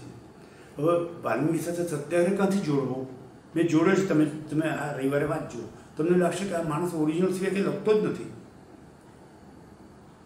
વાલ્મીકીને માનવ જાતના પ્રથમ સત્યાગ્રહ સ્થાપવા માટે જે દલીલો કરવી પડે તે દલીલો મેં આધાર આપીને, શ્લોક નંબર આપીને કરી છે. આટલી તકલીફ લેવી પડે ત્યારે તકલીફ તો પડે, પણ I am writing only 1 article a week for Divya Bhaskar, અને દિવ્ય ભાસ્કર મને ખૂણે ખાંચરે લઈ જાય છે. પણ તમે એક જમાનામાં તમે 5-6-10 આર્ટિકલ સુધી તમે લખેલા છે? 10 તો નહીં. કેટલા લખેલા છે મેક્ઝિમમ આર્ટિકલ તમારા એક વીકમાં થતા હોય એવા? વધારેમાં વધારે 2. અચ્છા. પણ અવિનાશ પારેખે એક બીજું સપોઝ સમાંતર નામનું શરૂ કર્યું, તેમાં પણ મારા આર્ટિકલ હતા. પછી હું થાક્યો કે ભાઈ 3 આર્ટિકલ તો નહીં લખાય, કારણ કે જો તમે કૂવામાં અંદરના ઝરણામાં પાણી આવે તેના કરતાં વધારે એન્જિન દ્વારા કાઢો તો પછી કાદવ્યું પાણી આવે. આવું દાખલો કાયમ આપતો હતો. તમારે જેટલું ઝરણામાંથી આવે અને કૂવામાં જમા થાય તેટલું જ કાઢવું જોઈએ, નહીં તે પાણી ડોળું આપવાનું. એટલે હું બીજી કોલમની આમંત્રણ પત્રિકા તૈયાર જ હોય છતાં પણ સ્વીકારતો નહીં. હું કહેતો કે મારાથી 2 જ લખાય. ચિમનભાઈ પટેલ સંદેશના તંત્રી હતા, મને કહે તમે બુધવારે પણ લખો ને પૂર્તિમાં, મારાથી નહીં લખાશે, એ લેખની ક્વોલિટી તમને નહીં ગમશે, માટે મારી ક્વોલિટીના આધારે એને બગાડીને ક્વોલિટીના ભોગે કશું લખવું નથી. એટલે તમે પછી ભણાવવામાંથી નિવૃત્તિ ક્યારે લીધી? ભણવા માટે નિવૃત્તિ શરૂઆતથી જન્મથી જેમ કહો ના, ભણાવવાની નિવૃત્તિ એટલે તમે સ્ટુડન્ટ ટીચર તરીકે નિવૃત્તિ ક્યારે લીધી એમ? 50 વર્ષની ઉંમરે બરાબર. હું 25-30 વર્ષનો હતો ત્યારે મેં નિર્ણય કરેલો કે મારે આખી જિંદગી નોકરી કરવી નથી. નોકરી જેવી ખરાબ, નોકરીનો અપશબ્દ ગણું છું. નોકરી માણસને ખીલતો રોકે છે, દુઃખી કરે છે અને થોડુંક ગુલામ પણ બનાવે છે. કારણ કે તમારો બોસ નાલાયક હોય તો તમારે એને સર કહેવો પડે. એ વસ્તુ જ મને માન્ય નથી. જ્યાં તમાચો મારવાનું મન થાય ત્યાં કહેવું યસ સર, એ કઈ જાતની ગુલામી? એટલે અંગ્રેજોની ગુલામી કરતાં મને આ ગુલામી વધારે ખૂટતી હતી. કારણ કે બોસ તમને કડવા શબ્દો ગમે તેમ કહી દે, ઉતારી પડે બીજાને દેખતા, એવું પણ મને અનુભવ થયો એકવાર બરોડામાં. ત્યારે મને થયું કે આ નોકરી કરવા જેવી ચીજ નથી.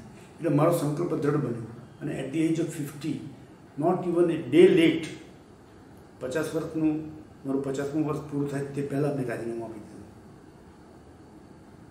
અને પછી મને જે અનુભવ થયો સ્વરાજ્યનો, એ સ્વરાજ્યનો અનુભવ સર્જક કરવામાં પણ મદદરૂપ થયો.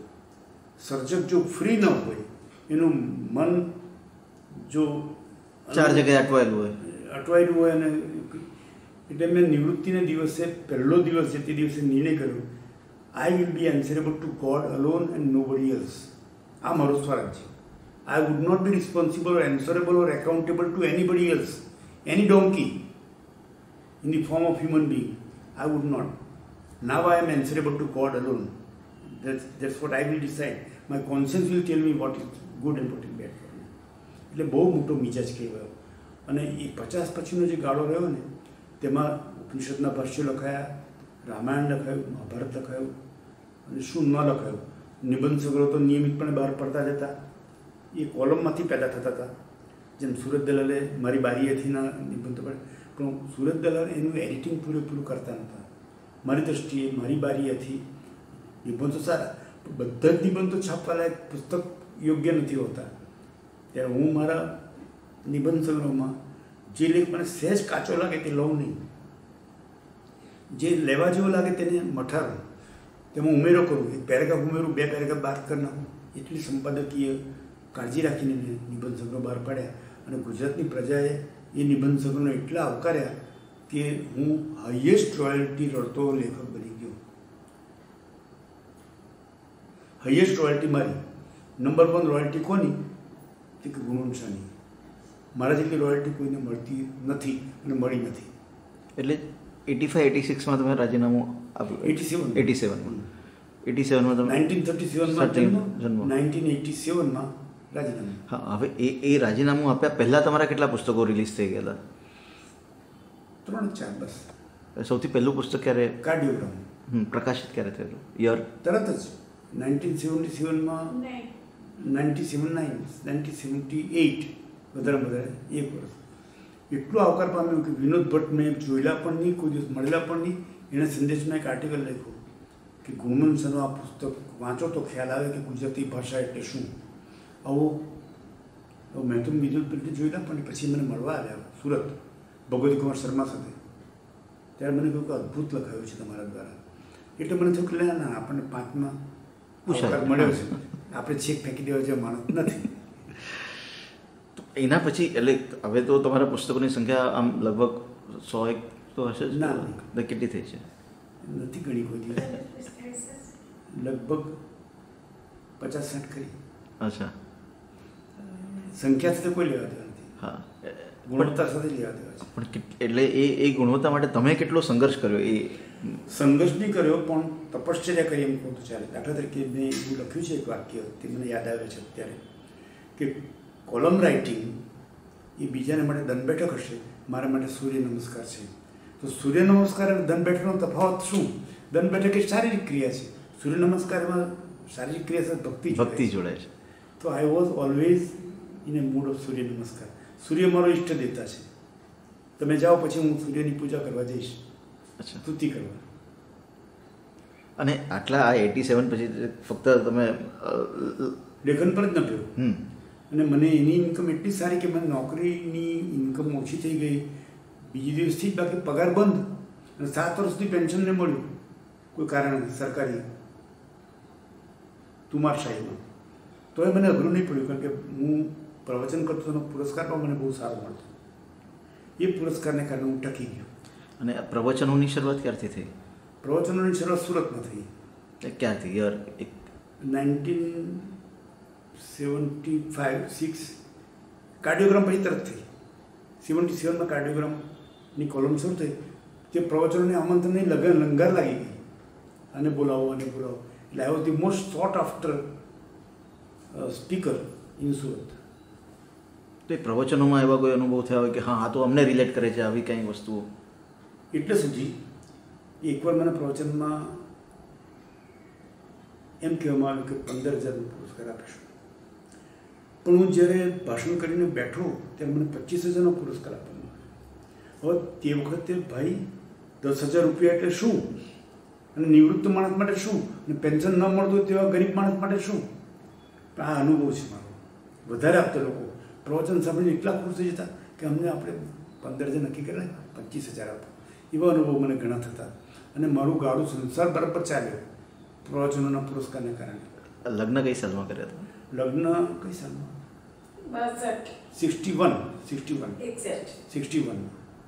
61. એટલે પછી યુદ્ધો બધા 61-62 આપણે ચીનનું યુદ્ધ, બાંગ્લાદેશ માટેનું યુદ્ધ. 62માં ચીનનું યુદ્ધ થયું. એમાં તો મેં સક્રિય ભાગ નથી લીધો, પણ અવંતિકાની સુવાવડ હતી. પ્રવચન ચાલતું હતું મ્યુનિસિપાલિટીના ગ્રાઉન્ડ પર. ત્યાં એની હોસ્પિટલ 100 મીટર દૂર પણ નહોતી. હું ગયો અને મેં કહ્યું કે આ ઘરેણાં આપી દેવા પડશે આપણે ચીનની સામે. તો અવંતિકાએ બધા કહ્યું કે બધા ઘરેણાં લઈ લો. ત્યારથી મને સાથ મળ્યો કે જે પત્ની ઘરેણાં ઉતારી આપે યુદ્ધ માટે, યુદ્ધના પ્રયાસો માટે, એ પત્ની સારી કહેવાય. એવો સાથ મને અત્યાર સુધી મળતો રહ્યો છે. એટલે તમે ખાલી માત્ર લખવાનું, એટલે કંઈક અગવડ નહીં પડી? બધી કોઈ અગવડ નહીં પડી. પડવું આવે અગવડને ચાલી જાય. એટલે એમાં આમ થોડુંક જરા એલોબરેટ કરીને આ વસ્તુ. એમાં એવું થયું કે જ્યારે રિટાયર થયો ત્યારે કૃષ્ણનો ભરોસો હતો કે મને છેક ભિખારી નહીં થવા દે. એ ભરોસો કાયમ રહ્યો. એટલે મેં કુમુદબેન પટવા આપણા બોમ્બેના એ મારા બેન જેવા છે. બેન હતા, અત્યારે ગુજરી ગયા મોટી મને કારણે, મારાથી 10 વર્ષ મોટા હતા. એ ગુજરી ગયા, પણ એમને મેં કહ્યું, એ મને ચેતવવા આવેલા. હું નિવૃત્તિ થાઉં તેના દિવસના આગલા દિવસે સુરત આવી પહોંચ્યા. મને કે ગુણભાઈ 3 છોકરાઓ ભણે છે હજુ તો, એ હાઈસ્કૂલ લેવલના છે, તમને યોગ્ય પાત્રો પણ નહીં મળે, કારણ કે તમારા સ્ટેટસને આધારે લોકો છોકરીની કે છોકરાની પસંદગી કરે. એ કેટલું મોટું નુકસાન જશે તમે જરા વિચારો. એટલે મેં કહું કે જો પાછળથી કહ્યું સુરત દલાલે પુસ્તક બહાર પાડ્યું છે, સંબંધોના સરોવર એવું પુસ્તક બહાર પાડ્યું છે. માનવ સંબંધોના સરોવર કે સંબંધોના સરોવર. એમાં મેં કુમુદબેન માટે લખ્યું છે. એમણે મને પૂછ્યું ત્યારે મેં કહ્યું કે જો ગુણવંશાની હુંડી સ્વીકારતો હોય કૃષ્ણ, તો નરસિંહાને સ્વીકારે એમાં શું નવાય છે? આ વાક્ય મારું કુમુદબેને પ્રસ્તાવનામાં લખ્યું છે. ટહુકો નામનું મારું પુસ્તક છે, જે સુરત દલાલે એડિટ કર્યું છે અને 4-5 આવૃત્તિઓ ખલાસ થઈ છે, મોંઘું હોવા છતાં. તે પુસ્તકમાં કુમુદબેનની પ્રસ્તાવના છે. તેમાં એમણે લખ્યું છે કે જો કૃષ્ણ ગુણવંશાની હુંડી સ્વીકારતો હોય તો કૃષ્ણ નરસિંહાની સ્વીકારે એમાં શું ન હોય? કાં મોટો ભક્ત ને કાં હું. મારી હુંડી સ્વીકારવામાં આવે છે એવી પ્રતિતિ મને આજ સુધી થઈ છે. મારી હુંડી સ્વીકારવામાં આવે છે.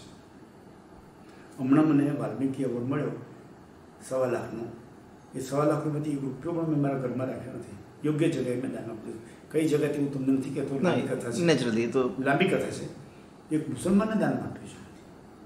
એક મુસલમાન કાર્યકર છે, એમાં કંઈ કહેવા માંગતો નથી. મુસ્તફા ખાન એનું નામ. એ બનાસકાંઠાના દૂરના ગામડામાં, કે જે ગામડામાં નથી વીજળી, નથી પાણી, નથી ગામને જોડતો રસ્તો, રસ્તા પર જવું હોય તો ખેતરમાંથી મોટર બાઇક લઈને જવું પડે, એવી સ્થિતિનું ગામ, તે ગામમાં સેવા કરે છે અને રોજગારીની તકો બધાને આપે છે. એટલું સુંદર કામ કરે છે કે મેં તરત જ એને ચેક લખી આપ્યો. એ આવ્યો, એને આવવું હતું માટે મેં આવવાનું કહ્યું, બાકી હું તને એમ મોકલી આપતી, એને ઘરે પહોંચાડતી. સૌથી પહેલો પુરસ્કાર તમને ક્યારે મળ્યો? સૌથી પહેલો પુરસ્કાર પ્રવચનનો પુરસ્કાર એટલે ઇનામો? હા, એવોર્ડ સૌથી પહેલો મને રણજીતરામ સુવર્ણચંદ્રક મળ્યો. રણજીતરામ સુવર્ણચંદ્રકનું માન એટલું બધું છે કે એને ગુજરાતી ભાષાનું નોબેલ પારિતોષિક એ મને મળ્યો. ક્યારે મળ્યો ખબર છે? એનો ઇતિહાસ છે. હા, પંચીલ પદયાત્રામાં મેં પોરબંદર ટુ સાબરમતી આશ્રમની પદયાત્રા કરી. હા, એ પંચીલની આખી ઘટના એ બહુ અમેઝિંગ છે અને ઘણા બધા યુવાનો એ વખતે તમારી સાથે જોડાયેલા હતા. બહુ જોડાયા. હા, એટલે એ ઘટનાની વાત. એ પંચીલના જે સંકલ્પો છે કે હું ધૂમ્રપાન નહીં કરું, શરાબપાન નહીં કરું, એવા કેટલા 5 સંકલ્પો છે, જેમાં એકમાં તત્વ સમાઈ જાય છે. એ સંકલ્પોની યાદી મેં બનાવી. તે ધારવાડ યુનિવર્સિટી મૈસૂર પાસે, એ ધારવાડ યુનિવર્સિટીમાં હું ગેસ્ટ હાઉસમાં હતો. ગેસ્ટ હાઉસ મજાની ટેકરી પર હતું અને એ ટેકરી પર એક બોર્ડ આજે પણ વાંચવા મળે કદાચ, સાયલન્સ ઝોન. એટલે મેં એક મારા એસેનું ટાઇટલ પણ સાયલન્સ ઝોન. ત્યાં મેં બેઠો ડ્રાફ્ટ કર્યો કે હવે હું પદયાત્રા કરીને યુવાનોને તૈયાર કરીશ. એમાં 10 વર્ષ જ આપીશ, વધારે નહીં આપું. જેમ નોકરીમાં મને એવું નહોતું ગમતું કે પછી હું જો ધારત તો એ કાયમનું બનાવીને એક મહામંડલેશ્વર બની ગયો હતો. એટલું ફોલોઈંગ હતું, એક જિલ્લામાં માણસો તૈયાર હતા, કાર્યકર્તાઓ તૈયાર, જીપો દોડતી હોત, સભાઓ થતી હોત અને ગુણવંશા કી જય બોલાતી હોત. મેં 10 વર્ષ પછી એને અને પોરબંદર ટુ સાબરમતી આશ્રમની પદયાત્રા પૂરી કરી. એ પદયાત્રાના અંતે હૃદયકુંજ ગાંધીજીનો ઓટલો, એ ઓટલા પર મારું પ્રવચન ગોઠવાયું. પ્રવચન કસ્તુરબા પર હતું અને બહુ જ ક્રાંતિકારી પ્રવચન હતું કે જે મહાપુરુષો હોય છે તેની પત્નીઓ દુઃખિત હોય છે. અરવિંદની પત્નીને એટલું દુઃખ હતું કે તમે મને પૂછો તો ખરા કે હું કેમ જીવું છું તમારા વગર. એવો કાગળ છે મારી પાસે. આવું બધું મને મળી રહેતું હંમેશા. અરવિંદનો પગાર હોય તો 60 રૂપિયા. એને કાગળ લખ્યું છે કે નામ ભૂલી ગયો પત્નીનું, કે મારો પગારમાં 60 રૂપિયાનો વધારો થયો છે. મોટો સમાચાર. એટલે તમે વિચાર કરો કે તે જમાનામાં રૂપિયો કેટલો મોટો. એ જમાનામાં બધું ચાલ્યું આપણું બરાબર. અને મેં પુસ્તકો બહાર પડ્યા, તેમાં શક્યતાનો શિલ્પ શ્રી અરવિંદ, શક્યતાના શિલ્પી શ્રી અરવિંદ. સરદાર એટલે સરદાર. મહાત્મા ગાંધીજી પર 4 પુસ્તકો પ્રગટ થયા. તેમાં ગાંધીની લાકડી, ગાંધીના ચશ્મા, ગાંધીની ઘડિયાળ અને ગાંધીની ચંપલ, આ 4 પુસ્તકો બહાર પડ્યા. તેમાંથી હિન્દી અનુવાદ થયો અને મોટો ગ્રંથ બહાર પડ્યો, ક્રાંતિ પુરુષ ગાંધીજી, નવજીવને બહાર પડ્યો. એટલે મેં શું થયું ભાઈ કે રામાયણ એક સીમાચિહ્ન, મહાભારતમાં કૃષ્ણ સીમાચિહ્ન, ગાંધી યુગમાં ગાંધી સીમાચિહ્ન, એ 3 યુગના ભાષ્યો મારા તરફથી બહાર પડ્યા. એ મારું બહુ મોટું કામ. એટલે હું મોરારી બાપુ હાજર હતા ને એક સભામાં બોલ્યો કે સહેવાગ જ્યારે 316 રન કરીને, તમને યાદ હશે 316 રન એણે કરેલા, હવે એ જ્યારે પેવિલિયનમાં પાછો જોડે તેને દુઃખ નહીં હોય કે 316 રન કર્યા પછી આઉટ થયો તો શું ન હોય, કંઈ મત નહીં. એ બેટ હલાવતો હલાવતો પેવિલિયન તરફ જાય. એટલે મેં કહું મારે ભગવાન પાસે બેટ હલાવતા હલાવતા જવું છે સહેવાગના મિજાજથી. કારણ કે મેં 3 યુગના 3 ભાષ્યો લખ્યા.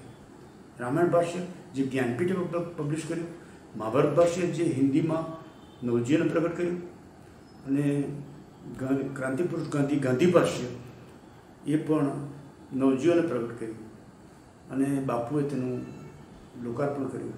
બહુ મજાની એ પ્રવચન જ સાંભળવા જેવું છે. એમાં મારો મિજાજ પ્રગટ થાય છે.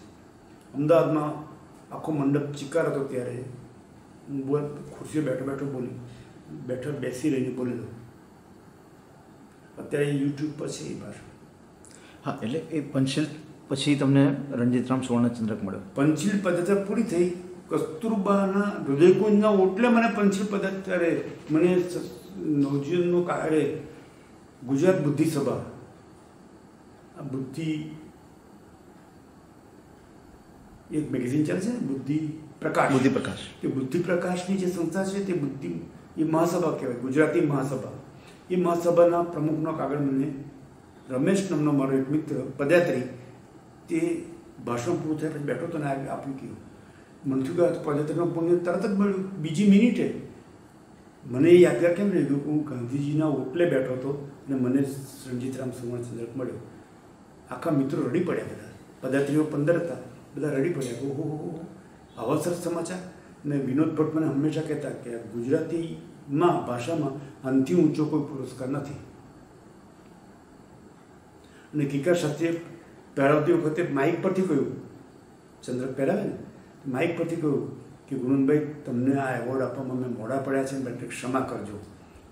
એ પ્રવચન છપાયું છે સંદેશમાં આખું. હવે તેના બીજા અઠવાડિયે નર્મદ સુવર્ણચંદ્રક મળ્યો. એ સુરતનો. હું સુરતનો માણસ, હું સુરત નથી બોલતો, સુરત. હા, સુરત, મલ્હાર, વલ્હાડ, નવહારી, આ મારી ભાષા. અને સુરતી મિજાજ મારો ખરો. સુરતી મિજાજ એટલે શું? તે સુરતનો માણસ પેટમાં પાપ નહીં રાખે, નિકાલા સાથે કહી દે, દુશ્મનને પણ કહી દે કે હું તારી સામે છું, તારી તકરાર નથી, ચેતતો રહે છે. ચેતવે પણ પોતે. આ કામ માત્ર ચિમ્પાન્ઝી કરે છે. ચિમ્પાન્ઝી શત્રુ સામે હુમલો કરવાનો હોય તો પહેલાં અવાજ કરીને એને ચેતવી દે કે હું આવી ગયો છું. એ ચિમ્પાન્ઝીની એ પ્રતિભા સુરતીઓમાં જોવા મળે.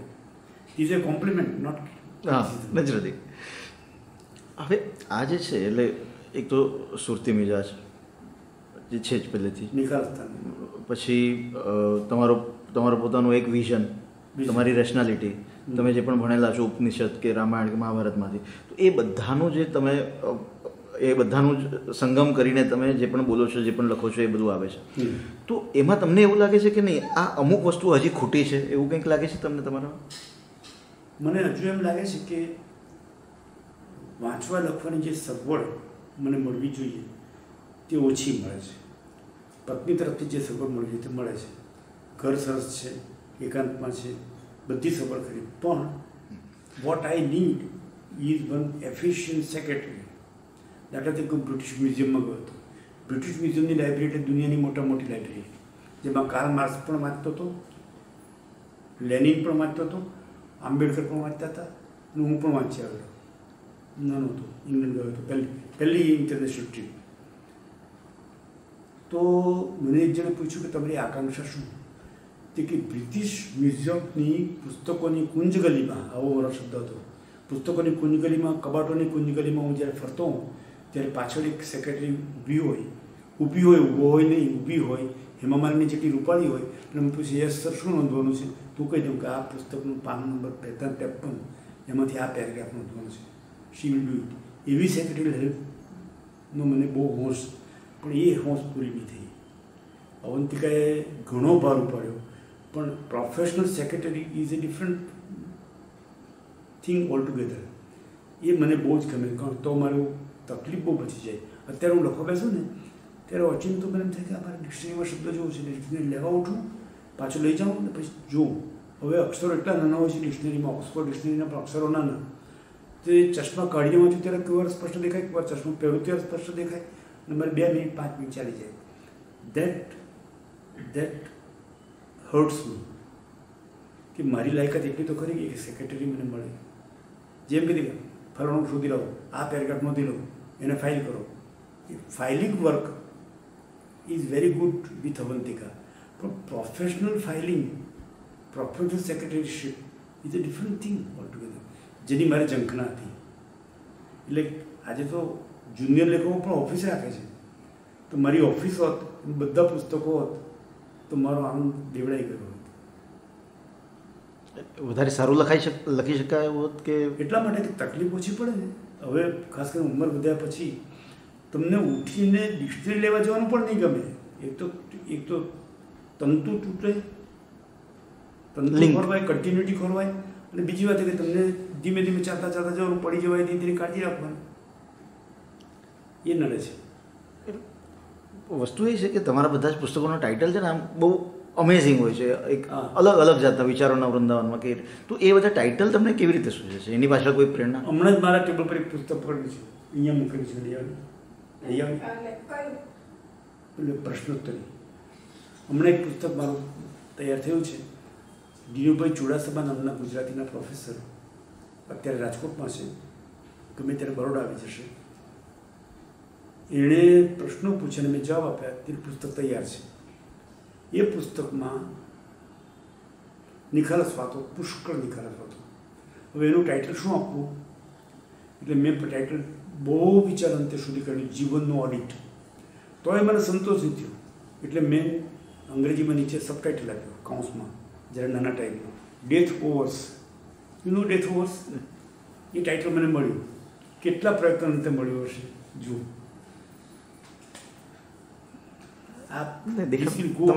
દેખાડો.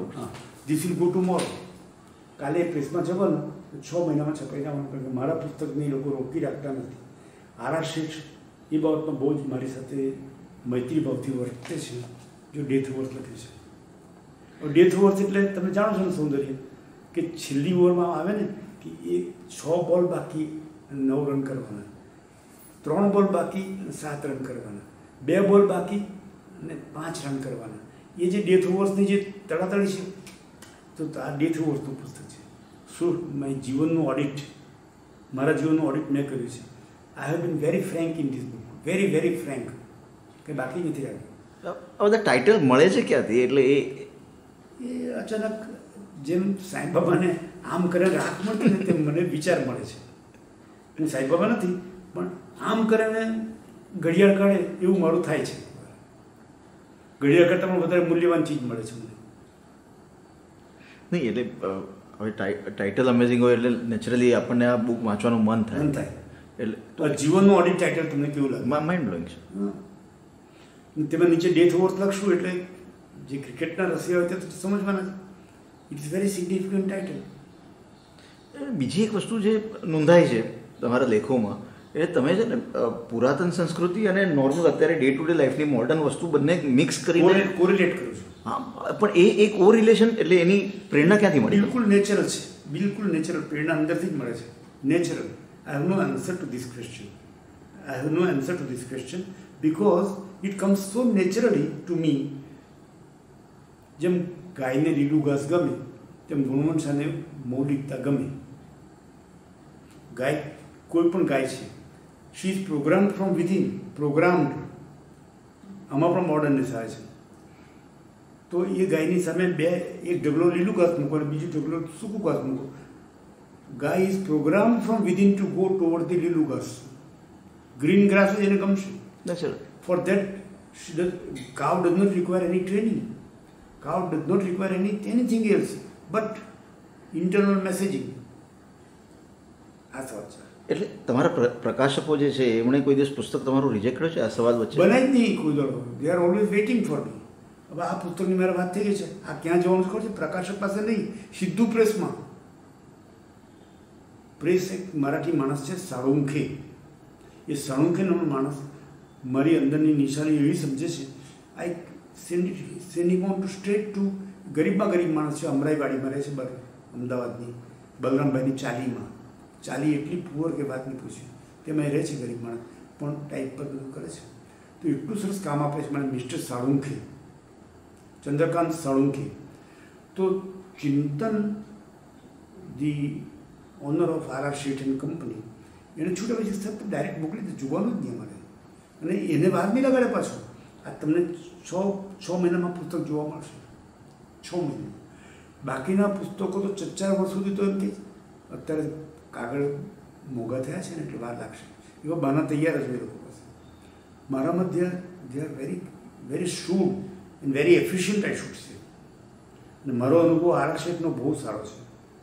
એક જ પ્રસંગ તમને કહું તો તમને આનંદ થશે.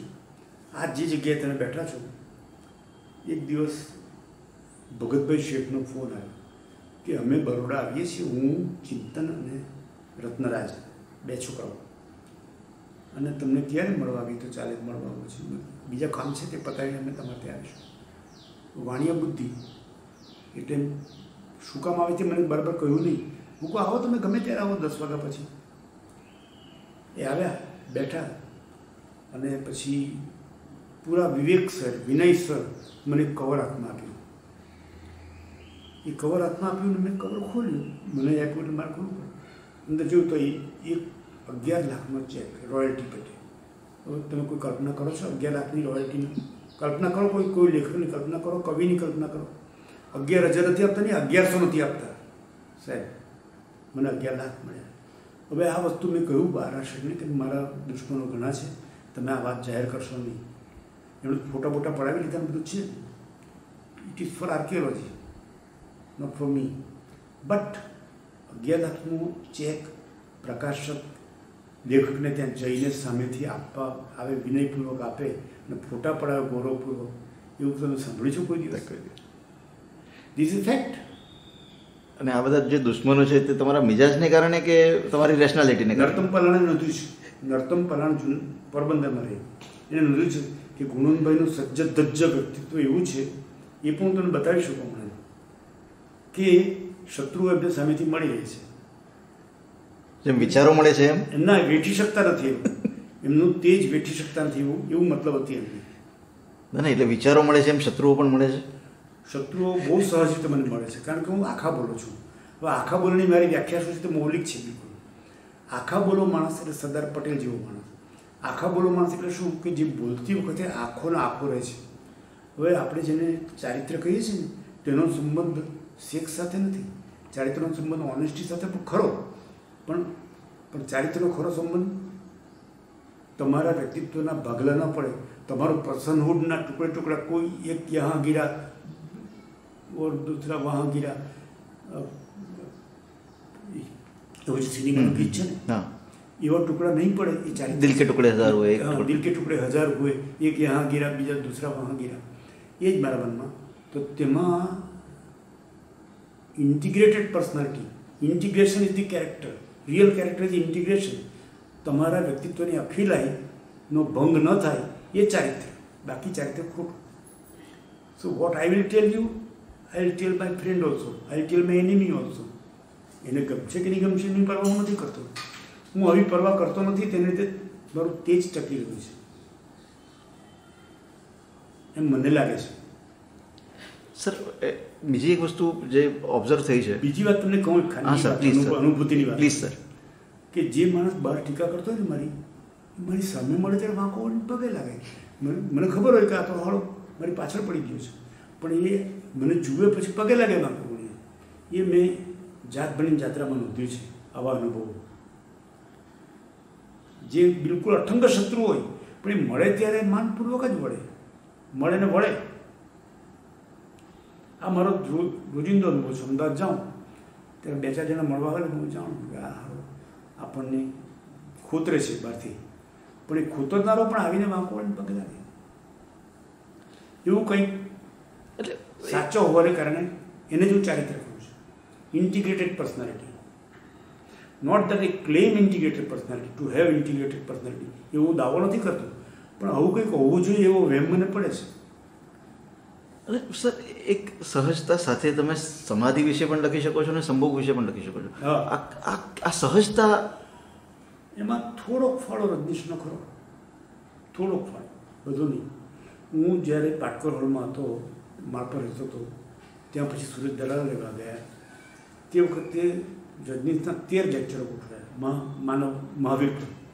એ 13 લેક્ચરો મેં એટેન્ડ કર્યા અને I feel in love with him. એનું કારણ કે એસએનટી યુનિવર્સિટીમાં એવો રિવાજ કે આગલા હરોળમાં વચ્ચેની 2 ખુરશીઓ એ લોકો જેને રિઝર્વ રાખવાની, આખો હોલ ભરેલો હોય તો આ 2 ખુરશીઓ ખાલી રહે, એનો પાસ હોય. એ પાસ મને કંપનીની ભણસારી આપતા હંમેશા.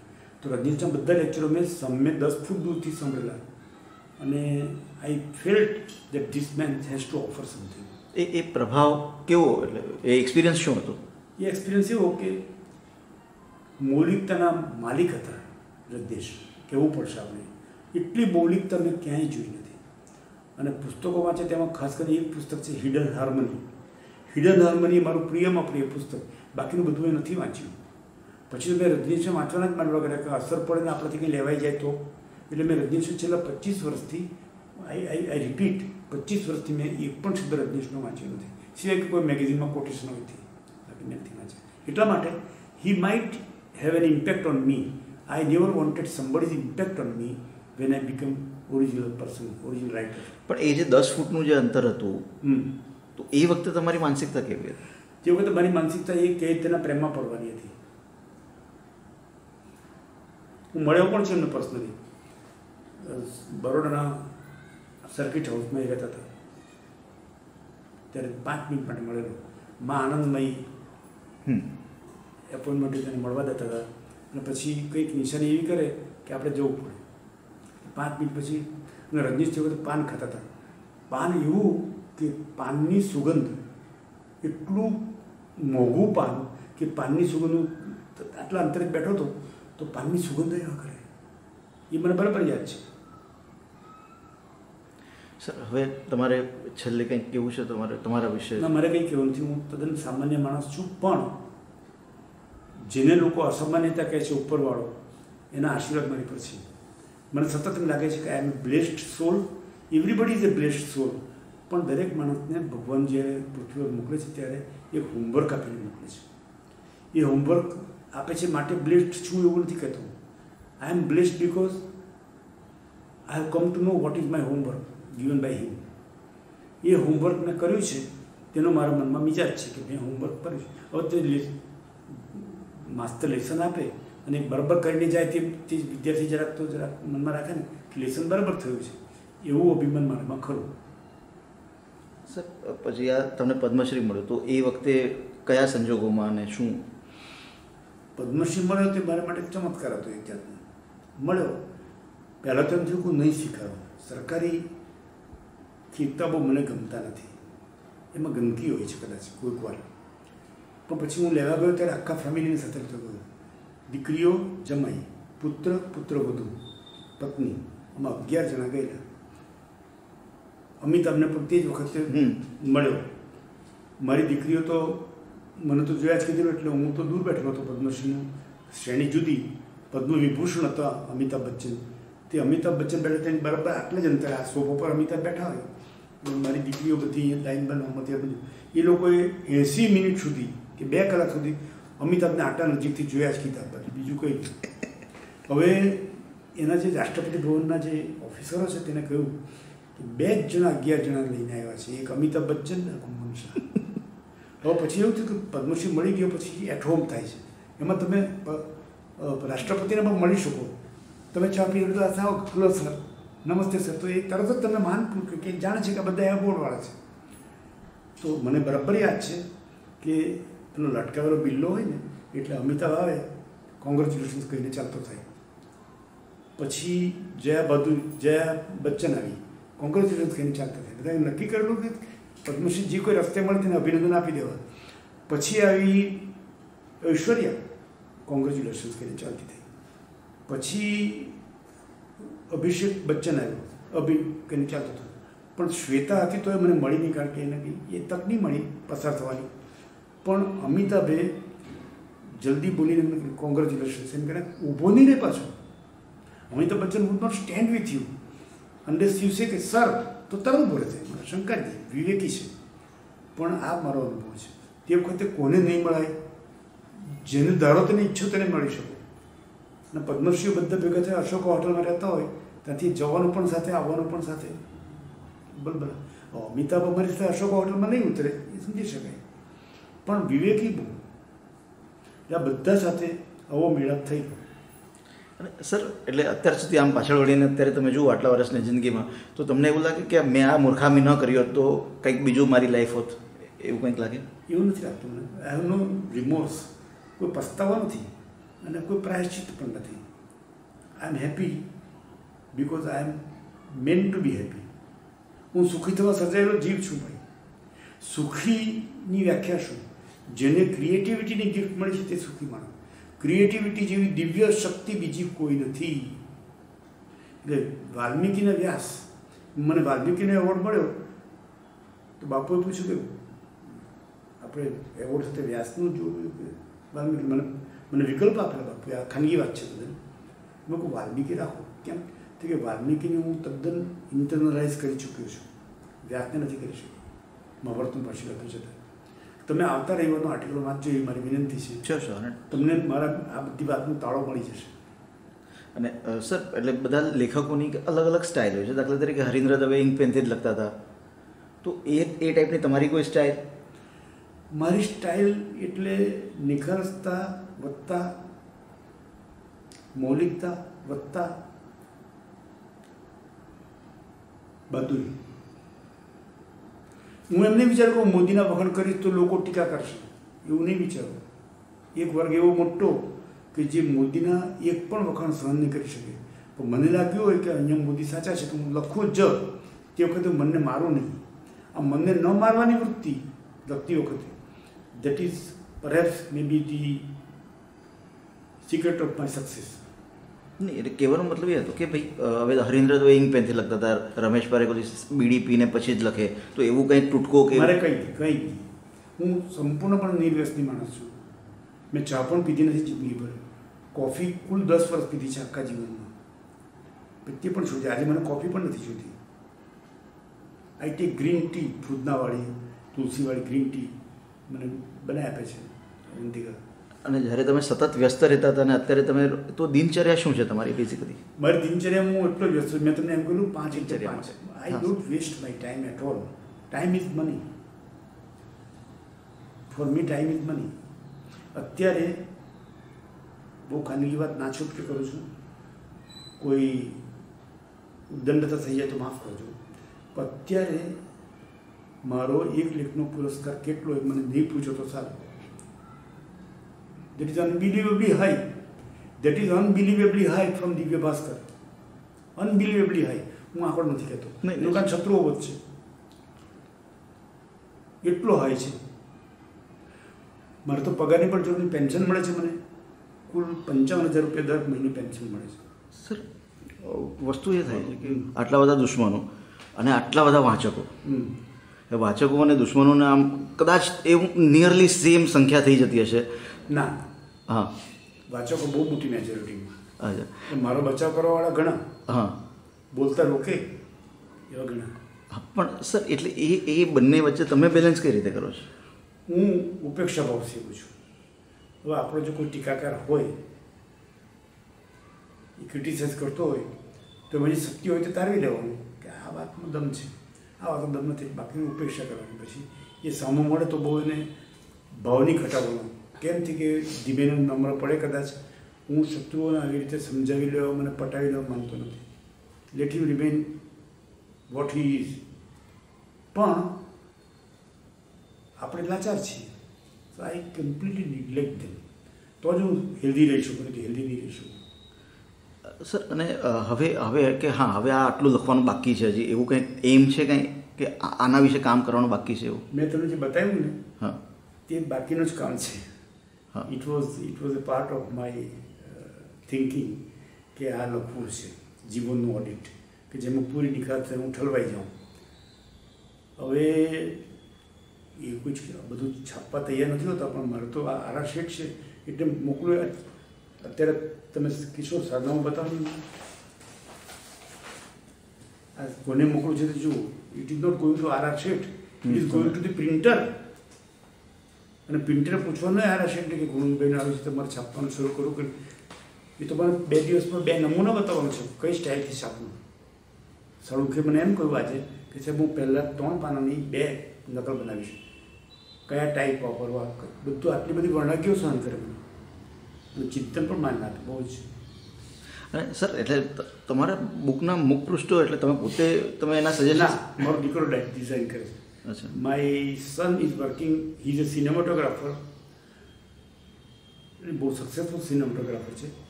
એ બોમ્બે રહે છે. એ ડિઝાઇન બનાવી આપે મને, હું મોકલી આપું અને ગમી જાય બનાવી આપે. નહીં બનાવી આપે તો બોલવાનું નહીં, કારણ કે એને સૂઝે નહીં તો એ આપ મોકલતો નથી, એને અંદરથી ઉગેતો જ મોકલતો. એટલે એ જે પુસ્તકો છે આમ રેક પર પડ્યા હોય તો આપણને એ લેવાનું મન થાય. તો એટલી સરસ ડિઝાઇન બનાવે છે તો તમારા શું પ્રતિભાવ હોય છે એના? મારો પ્રત્યે બહુ પોઝિટિવ પ્રતિભાવ, બહુ પોઝિટિવ પ્રતિભાવ. એટલે એવું હશે કે એના લીધે, એટલે ઓફકોર્સ નામ તો છે જ, પણ એના લીધે પણ થોડો ફેર પડતો હશે એમ માનું છું. આપણે આમાં કંઈ સંશોધન કર્યું નથી, પણ cover page matters to so many ordinary readers and purchasers. Cover page matters. દાખલા તરીકે અમુક તમારે જે પહેલી વાર વાંચતા ચાહકો હોય એ લોકોના તમને કંઈ રિસ્પોન્સીસ આવે છે કે તમને પહેલી વાર વાંચ્યા તમને બહુ રિસ્પોન્સ આવે? મારો પત્ર વ્યવહાર બહુ સમૃદ્ધ. અને સર એટલે હવે જે નવા રાઇટર્સ આવે છે એના માટે તમારે કંઈ કહેવું છે? નવા રાઇટર્સ યુટ્યુબના મોહમાંથી છૂટે તો સારું પડશે, કારણ કે યુટ્યુબ એટલે મૌલિકતાને મારનારી રાક્ષસી. એમાંથી ઉપાડીને તમે લખો, હવે તો બધા જાણી જાય. એટલે there are some writers who live on YouTube. અને વાચકો માહિતી નથી જમતા. આજનો વાચક માહિતી તો આંગળીઓના ટેરવે મળે છે, છાણના પોદરામાંથી પણ લઈ લે છે. પણ he wants something which contains spark. સ્પાર્કની શોધમાં છે આજનો વાચક. આજનો વાચક સ્પાર્કની તણખાની શોધમાં છે. he doesn't want a heap of information. અને એમાં જે લેખકો પડ્યા છે તેનું આયુષ્ય 5 વર્ષનું, પછી કોઈ ચોપડી ખરીદશે નહીં. અત્યારે પણ નથી ખરીદતા, પણ જેની ખરીદે છે તે પણ પોતાના ઓરિજિનલ થિંકિંગને કારણે જ ખરીદે છે. પણ જો એ લોકો યુટ્યુબના પન્નારે પડ્યા, મને અત્યારે ધાક એ લાગે છે કે નવી પેઢીને મારે શું કહ્યું, નવી પેઢીનું લેખકો મળવા તો કહું ડોન્ટ ડિપેન્ડ અપોન યુટ્યુબ.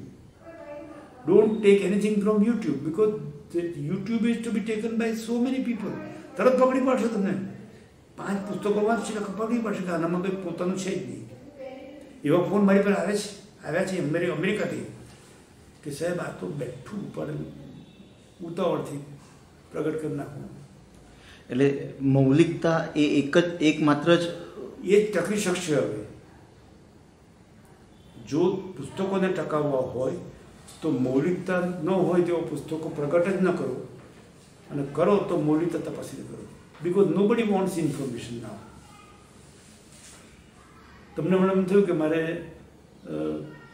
ગુરુ રામદાસ પર લખવું છે, તો યુટ્યુબમાં તો તમે લખી નહીં શકો એટલે ઢગલો. તુકારામ પર લખવું છે તો ઢગલો Google. That is not what readers want. આ મારી શોધ છે. અને એટલે તમે છે ને ઓલવેઝ કન્ટેમ્પરરી લખ્યું છે, એટલે જે નજીકના ભવિષ્યનું લખ્યું, તો એ માટે તમે એના પ્રયત્નો કરેલા છે કે ભાઈ નજીકનું પણ? હું છે ને વાતાવરણમાંથી સૂંઘતો રહું છું. I smell and I have got a sense of smell which is little extraordinary. I smell the rat. અંગ્રેજીમાં કહે છે કે મને ઉંદરની ગંધ આવી ગઈ. એ તો બહુ ખરાબ અર્થમાં બોલાય છે. કોઈ કાવતરાની ગંધ આવે ને તેને એમ કહેવાય કે I smell the rat. I don't smell the rat only, I smell the cat also. Sir હવે છેલ્લે હવે તમે જે પણ તમારે પ્રેક્ષકોને કહેવું છે. મારે પ્રેક્ષક શ્રોતા મિત્રોને એટલું જ કહેવું છે કે હું એક સામાન્ય માણસ છું, પણ કોઈ અસામાન્ય શક્તિ મને તાકાત આપે છે. એ મારો ખાનગી સંબંધ છે. એ તાકાત મને કેમ મળે છે, કયા ખૂણેથી મળે છે તેની મને ખબર નથી, પણ મને એટલી ખબર છે ખરી કે કોઈ તાકાત મોકલે છે, કોઈ શક્તિ મોકલે છે, કોઈ ઉર્જાના પાર્સલો મારી પર આવે છે. એ ઉર્જા મને આશીર્વાદ સમાન છે, અને એનું રહસ્ય મારી પાસે પણ નથી, એટલે હું કેવી રીતે કહું. Thank you very much sir, આટલો સમય આપ્યો. Thank you very much. આવજો.